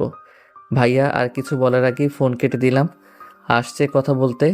হোয়াটসঅ্যাপ যেহেতু বাংলাদেশের নাম্বার দিয়ে খোলা ছিল, তাই নাম্বারটা চেঞ্জ করে মালয়েশিয়ার নাম্বার দিয়ে আলাদা একটা অ্যাকাউন্ট খুললাম। মেসেঞ্জারে গিয়ে মেসেজ রিকোয়েস্ট অপশনে দেখি একটা মেসেজ আসছে। আইডির নাম দেখে বুঝলাম ইরা আপু। সিন করে ব্লক করে দিলাম। ইরার কথা বলতে ফোন কেটে দিল। কি আর বলার। আচ্ছা মেসেঞ্জারে নক দিয়ে বলো আমি কথা বলবো। আচ্ছা আমি ওকে ফোন দিচ্ছি। রাকিবের সাথে কথা বলছি, তখন একটা আইডি থেকে ফোন এলো। নাম দেখে বুঝলাম এটা ভাবি। ভাবি আবার ফোন দেয় কি জন্য? ফোন রিসিভ করে সালাম দিয়ে বললাম, কেমন আছো ভাবি? এই তো ভালো, তোমার কি অবস্থা? এই তো ভাবি বসে আছি, আর আলহামদুলিল্লাহ ভালো। কি করো? বসে আছি। তোমাকে কতবার করে জিজ্ঞেস করলাম তোমার আর ইরার মধ্যে কোনো সম্পর্ক আছে কিনা, কিন্তু তুমি বললেই না। আমি অনেক ক্লান্ত, আগামীকাল এই বিষয়ে কথা বলি। যদি ফোন কাটে তাহলে তোমার সাথে আর কখনো কথাই বলবো না, বলে দিলাম। আচ্ছা ঠিক আছে, বলো কি জানতে চাও? দেখো ওর ভুল হয়েছে, ওকে মাফ করে দাও। উনি আবার কি অপরাধ করলো যে ওনাকে ক্ষমা করব? আর মাফ চাওয়ার কি আছে? আপনি বলুন। যা হয়েছে হয়েছে, ওগুলোর জন্য সত্যি আমি লজ্জিত। আমারই ভুল ছিল ভাবি। আমি ওকে গিয়ে ফোন দিচ্ছি, তুমি ওর সাথে কথা বলে দুজনেই মাফ চাওয়াচাই করে নাও। আমি অনেক ক্লান্ত, আমার ঘুম পাচ্ছে, পরে কোনোদিন কথা বলবো। ফোন কাটলে কি করবো? আমি তো বললাম। আপনাকে কিছু করতে হবে না, আমি আর কাউকে ফোন দিব না, আমার সাথে কথাও বলতে হবে না। ফোন কেটে দিলাম। আসছে ওকালতি করতে। এ তো দেখে ভালোই ঘাড়তারা, উল্টো আমাকেই হুমকি দিল আর বলছে কাউকে নাকি ফোন দিবে না। এই ঘাটতারামির জন্য তো আব্বুর কাছে কত মার খেয়েছে। সব তো শুনলাম। ইরা, তোমাকে কি বলবো বুঝতে পারছি না। আব্বু আম্মুকে বিষয়টা বললে বলা যায়, কিন্তু তুমি যাকে চাইছো সে যদি না চায় তোমাকে, তাহলে কি বলবো বলো? তুই যে মেসেজ দিয়েছিস ওটা দেখেছে? দেখেই ব্লক করে দিয়ে। মাথা মোটা, তোর ফেক কোনো আইডি ছিল না, ওটা দিয়ে মেসেজ দিতে গেছিস। আচ্ছা ওর ফ্রেন্ডকে যদি রাজি করাতে পারা যায় তাহলে হয়তো হবে। কিছুই হবে না, ওর থেকে ও আরও বেশি ঘাটতারা। ওগুলো পাত্তা দিবে না। ইরা, তুমি ওইসব বাদ দাও। তুমি অন্য কোথাও বিয়ে করে নাও। এমন না যে তোমাদের ভিতরে রিলেশন ছিল, থাকলে না হয় হতো। আর এতদিনে ওই এসব ভুলেও যাবে। ও কবে দেশে আসবে তার ঠিক নেই। ভেবে দেখি কি করা যায়। তোমার জন্য এটাই ভালো হবে, অন্য কাউকে খুঁজে নাও। আচ্ছা আমি গেলাম। ইরা আপু ওদের বাসায় চলে গেল। আমি এদিকে কিছুক্ষণ রাকিবের সাথে আড্ডা দিয়ে আমি আমার বেডে আর রাকিব ওর বেডে ঘুমিয়ে গেল। পরের দিন সকালে ঘুম থেকে উঠে যথারীতি ফ্রেশ হয়ে নাস্তা করে নিলাম। বেশ কিছুক্ষণ পরে মেঘাপু আসতে ওনার সাথে কলেজে এসে অ্যাডমিশন নিলাম। তারপর আবারও ওনার সাথে কলেজ থেকে বেরিয়ে এদিক সেদিক ঘোরাঘুরি করে রাতে বাসায় এলাম। ডাটা অফ আছে তো আছেই, আগামীকাল থেকে ক্লাস করব, তাই বই নিয়ে আসছি। আসার সময় রাতে ডিনার করে এসেছি। রুমে এসে ফ্রেশ হয়ে ডাটা অন করলাম। দেখি ভাইয়া অনেক ফোন দিয়েছে মেসেঞ্জারে, তাই ব্যাক করলাম। রিসিভ করতেই বলল, সারাদিন করিসটা কি? ডাটা অফ কেন? আজকে এদিকে সেদিকে ঘোরাঘুরি করেছি। আচ্ছা কোথায় আছিস? আম্মুর সাথে কথা বলবো, ফোন দে আম্মুকে। আচ্ছা ঠিক আছে, দিচ্ছি। এখন কি করবি ভাবছিস? ভাইয়া আম্মুর কাছে ফোন নিয়ে গেল। আম্মু ফোন নিতেই সালাম দিলাম, আসসালামু আলাইকুম। কেমন আছো আম্মু? ওয়ালাইকুম আসসালাম। আলহামদুলিল্লাহ, ভালো। তুই? আলহামদুলিল্লাহ ভালো। তারপর আম্মুর সাথে কথা বলতে লাগলাম। একসময় আম্মু বলল, তোর আব্বুর সাথে কথা বলবি না? না, ইচ্ছা করছে না। এখনো রাগ করে থাকবি? তোকে তো তোর করা ভুলের জন্যই মারে। আমি কোনো পশু না যে পশুর মতো করে আমাকে মারবে। আমি মানুষ। আচ্ছা, তা যাই হোক, ফোন রাখলাম, তারপর ফোন কেটে দিলাম। রাত পেরিয়ে সকাল হলো। আজকে থেকে দুজনে কলেজে যাওয়া শুরু করলাম।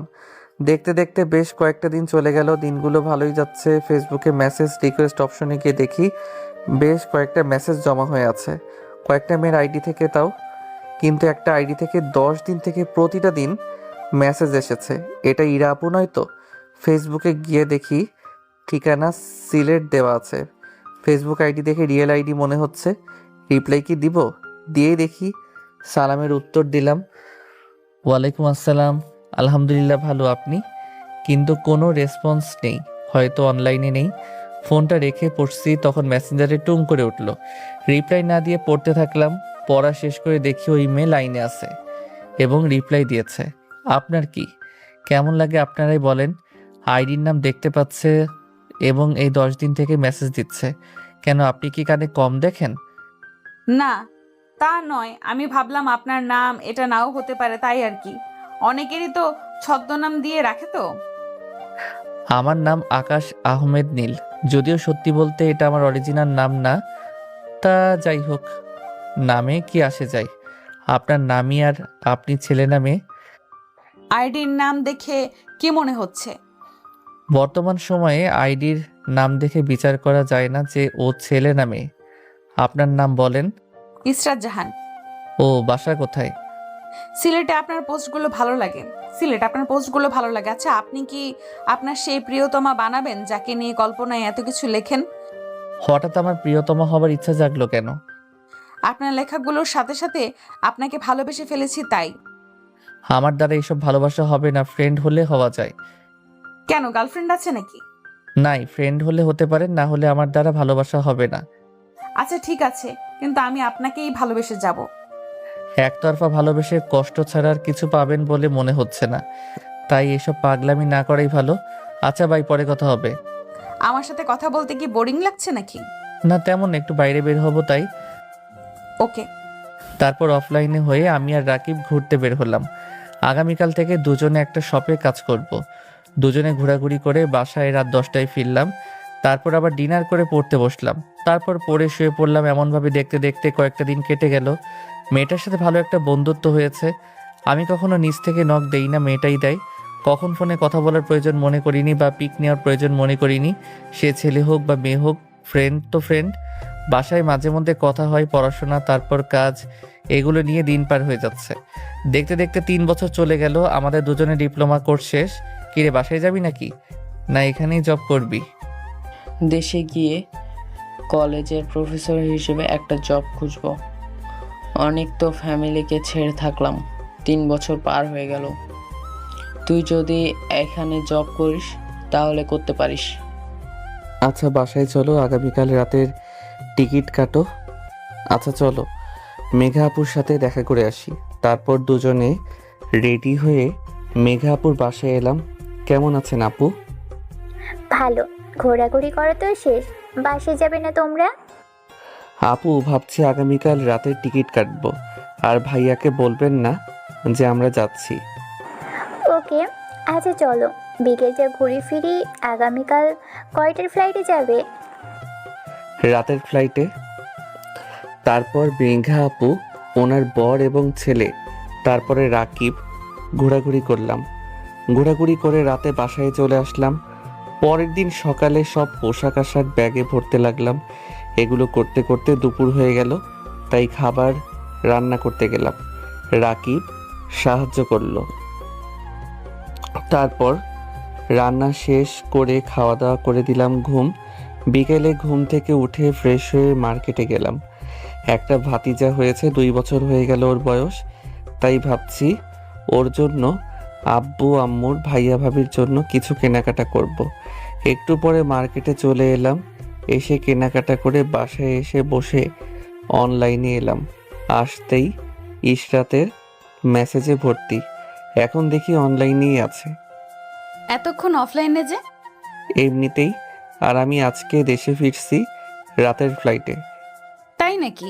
আমার সাথে কবে দেখা করবা? আর আমার জন্য কি নিয়ে আসবা? আগে দেশে যাই, তারপর ভেবে দেখব কবে দেখা করা যায় আর কি নিয়ে আসবো।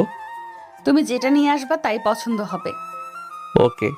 মার্কেট গেছিলাম, তখন নিয়েছি কিছু, তবে বলবো না কি নিয়েছি।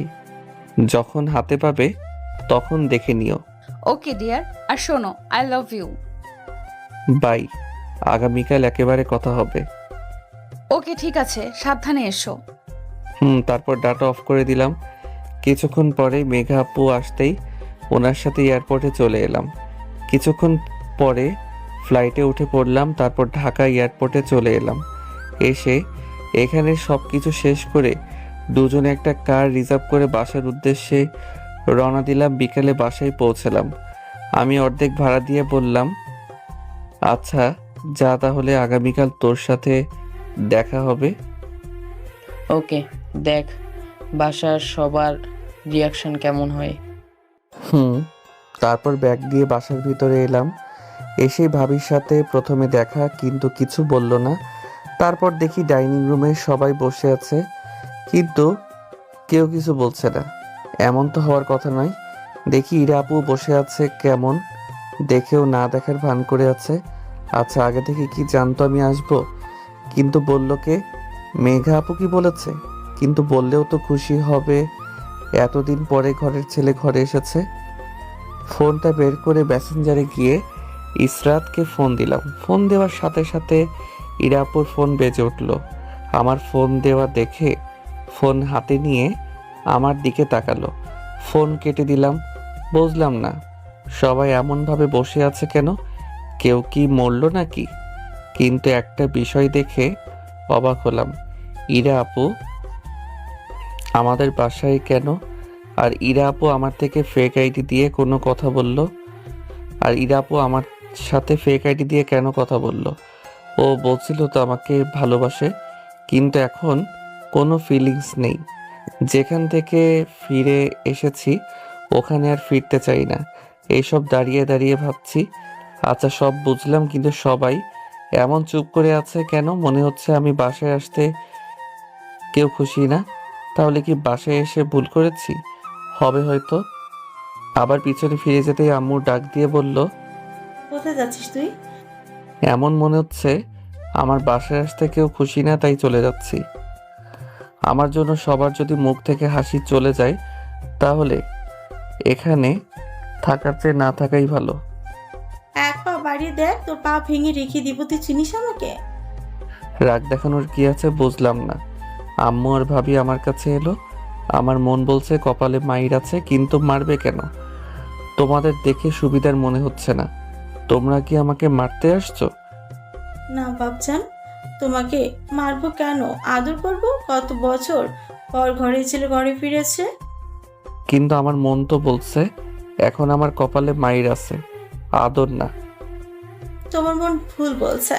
অপেক্ষা করো, আদর যত্নের কমতি থাকবে না। ভাবি আর আম্মু আমার কাছে এলো। আম্মু এসেই মারতে শুরু করলো। আরে মারছো কেন? ব্যাগ রেখে দিয়ে আম্মুকে জড়িয়ে ধরলাম। আম্মু কেঁদে দিল। আচ্ছা কান্না করছো কেন? তুই আমাকে ছেড়ে কিভাবে এতদিন থাকতে পারলি? আচ্ছা আর যাব না। ওকে, তোমাকে ছেড়ে কোথাও যাব না। এইবার কান্না থামাও আমার সোনা আম্মু, আমার রূপা আম্মু। আম্মু কান্না থামিয়ে বলল, তুই আমাকে একটু ভালোবাসিস না? আরে দূর, তোমার মুখে এমন কথা মানায় নাকি? যদি গার্লফ্রেন্ড এমন কথা বলতো তাহলে ঠিক ছিল। আচ্ছা ভাবি কেমন আছে বলো? তোমার সাথে কোনো কথা নেই। আমার সাথে কথা বলবা না কেন? এমনিতে ইচ্ছে হয়েছে তাই। তোমার ভাইয়া আমাকে কথা শোনার সাহস পায়নি, সেখানে তুমি আমাকে কি কি বলেছো মনে আছে? তাই তোমার সাথে কথা বলবো না। আহারে, আচ্ছা কি বলেছি মনে তো নেই। আচ্ছা আম্মু এখন তো ছাড়ো, রেস্ট নিতে হবে তো। আর এই ব্যাগে তোমাদের জন্য কিছু কিছু জিনিস নিয়ে আসছি, দেখে নাও। আচ্ছা আমি গিয়ে রেস্ট নেই।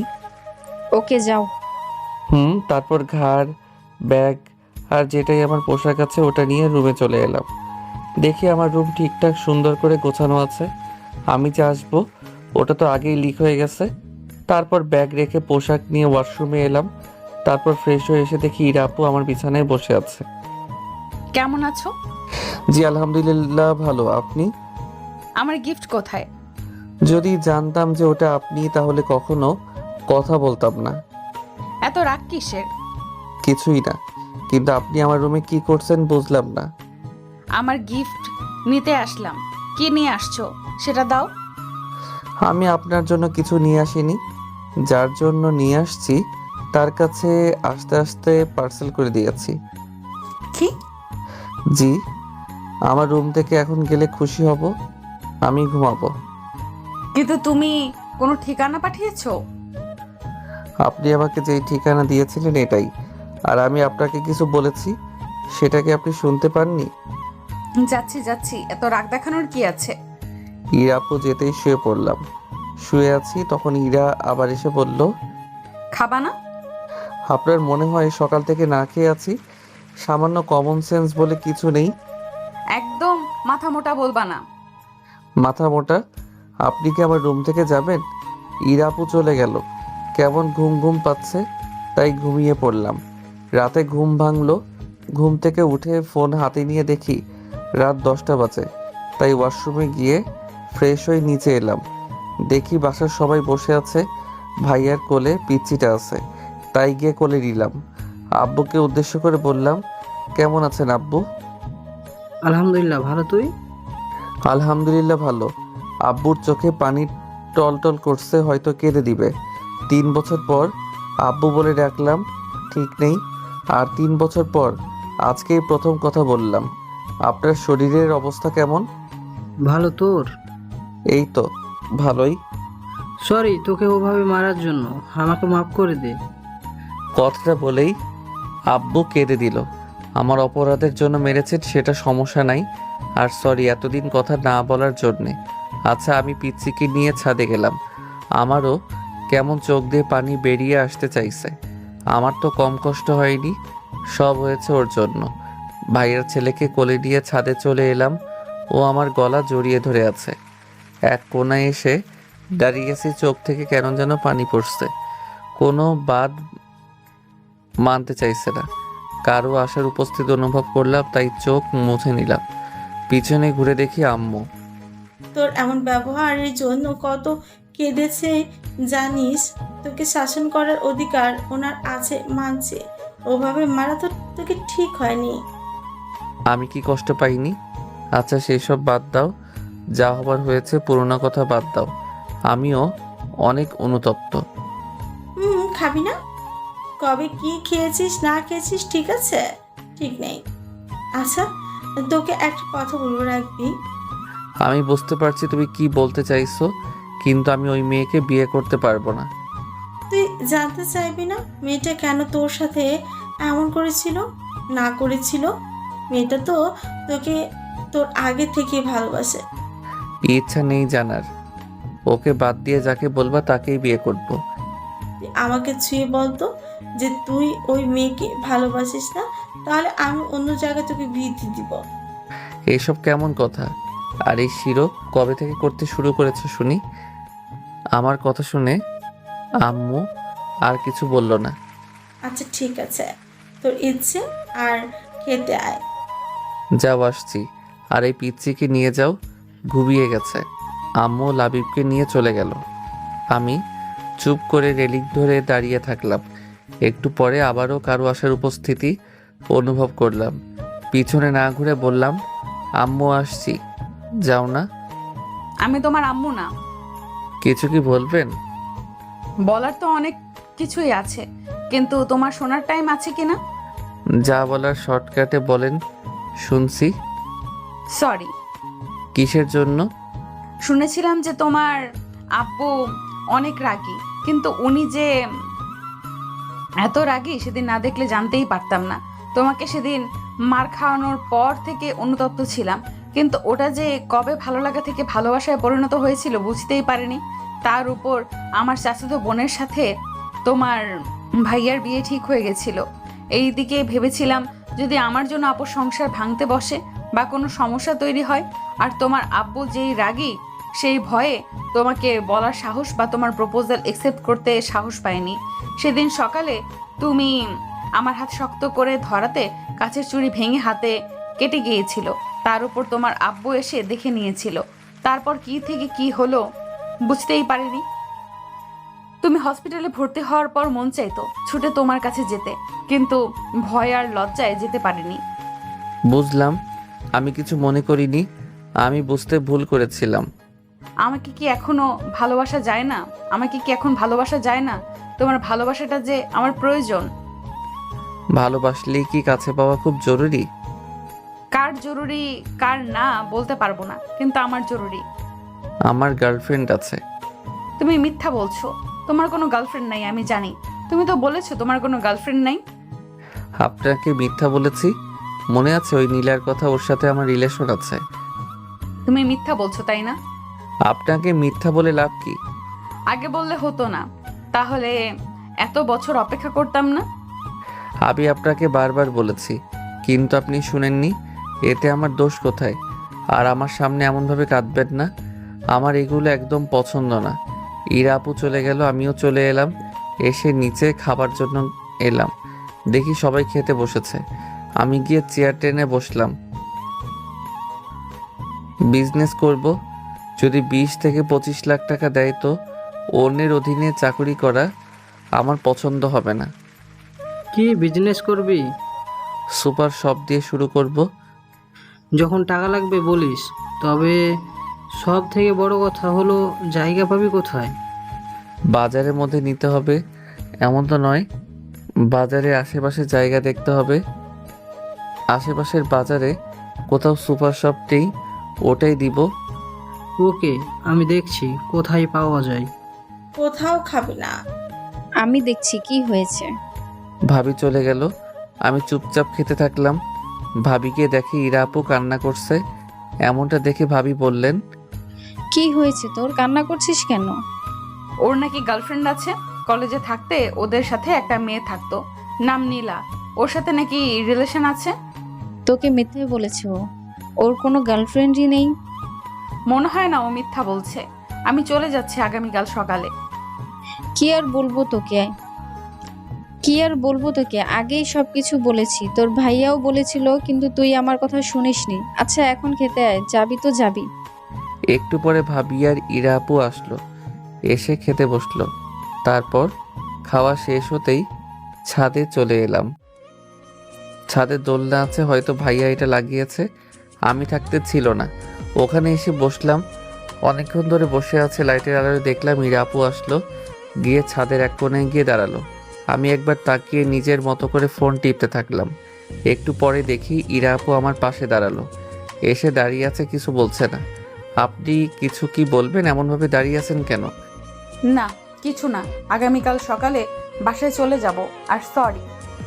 এটা আমাকে বলার কি আছে শুনি? আর সরি বা কিসের জন্য? না এমনিতেই। হীরা আপু চলে গেল, আমি অমনভাবে বসে থাকলাম। দূর, শুয়ে যাই। শুয়ে থাকতে থাকতে কবে চোখ লেগে আসছে বুঝতে পারিনি। হঠাৎ কারো ডাকে ঘুম ভাঙলো, তাকিয়ে দেখি ইরা আপু। তুমি এখানে ঘুমিয়ে আছো কেন? বুকের উপর থেকে ফোন হাতে নিয়ে দেখি রাত 1টা বাজে। এত কবে বাজলো? আপনি এত রাতে এখানে? এমনিতেই রুমে ভালো লাগছে না, তাই এখানে আসা।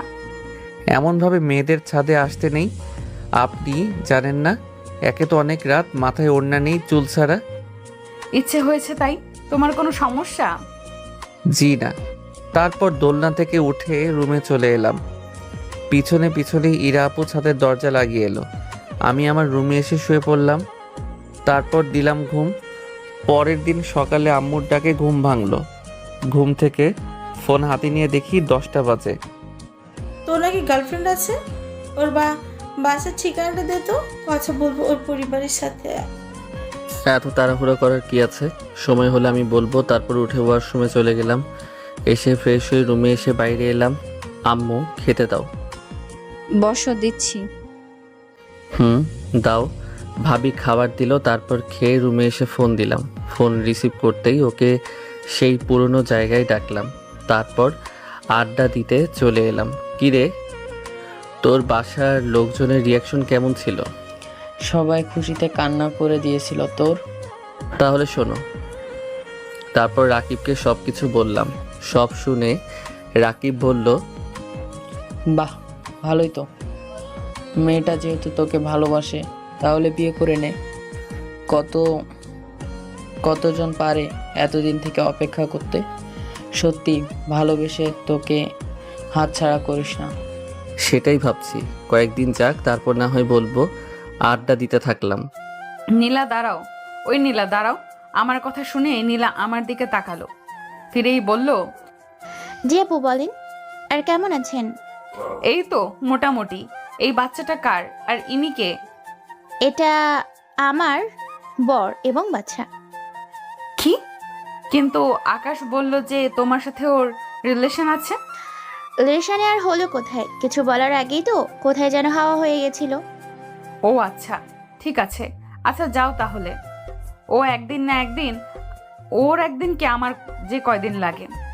কেন আপু, কিছু কি হয়েছে? না তেমন কিছু না। আড্ডা দিয়ে দুপুরে বাসায় এলাম। কলিং বেল দিতেই দরজা খুলে গেল। ভিতরে ঢুকতেই দেখি আম্মু, ভাবি, ইরা আপু হাতে করে ঝাড়ু, খুন্তি আর লাঠি নিয়ে দাঁড়িয়ে আছে। মনে হচ্ছে আবারও মাইর খেতে চলেছি, কিন্তু কেন? মনে হচ্ছে আমার কপালে মাইর আছে। তুই দেশে আসলি, আবার গার্লফ্রেন্ডের কোলে বাচ্চাও দিয়ে গেলি। মনে হচ্ছে কোথাও একটা গন্ডগোল আছে। আমি এখান থেকে কেটে পড়াই বেটার হবে। যাই ভাগি। যেই পিছনে ঘুরে দৌড় দিতে যাব তখনই কেউ গেঞ্জি ধরে নিল। আমাকে ছেড়ে দাও, আমার ভুল হয়েছে। তোর কোনো ক্ষমা নেই। আজকে তোর শরীর থেকে একটা একটা করে হাড় খুলে নিব। এই আপনি কথা বলার কে? ছাড়েন বলছি, ছাড়েন। আপু, আম্মু, তোমরা যাও, এটাকে আমি দেখছি। ছাড়েন বলছি, ছাড়েন। ভাবি আর আম্মু চলে গেল। ইরা আপু আমার গেঞ্জির কলার ধরে টানতে লাগলো। আপনি আমাকে কোথায় নিয়ে যাচ্ছেন? সাথে সাথে আয়। যদি না আসিস তাহলে এই লাঠি দেখেছিস, এটার মার তোর পিঠে পড়বে। আমি চুপ করে সাথে সাথে যেতে লাগলাম, কিছু বললাম না। বাসার মহিলা মণ্ডল যেভাবে রেগে আছে, দেখা গেল একটাকে কিছু বলেছি তো আর দুইটা এসে মাইর শুরু করেছে। টেনে টেনে আমার রুমে এসে লাঠিটা ফেলে দিয়ে আমাকে জড়িয়ে ধরে কাঁদতে লাগলো। আমি কিছু বলছি না, চুপ করে দাঁড়িয়ে আছি। কাঁদছ তো, কেঁদেই যাচ্ছে। আমিও শক্ত করে জড়িয়ে ধরলাম। ভালোবাসি যে আমি অনেক। তুমি মিথ্যা বলছো। তুমি যদি আমাকে ভালোবাসতে তাহলে এমনভাবে কষ্ট দিতে পারতে না। সরি। আচ্ছা কান্না থামাও। কিন্তু না কেঁদেই যাচ্ছে। কান্না করতে করতে আবার গেঞ্জি ভিজিয়ে ফেলেছে।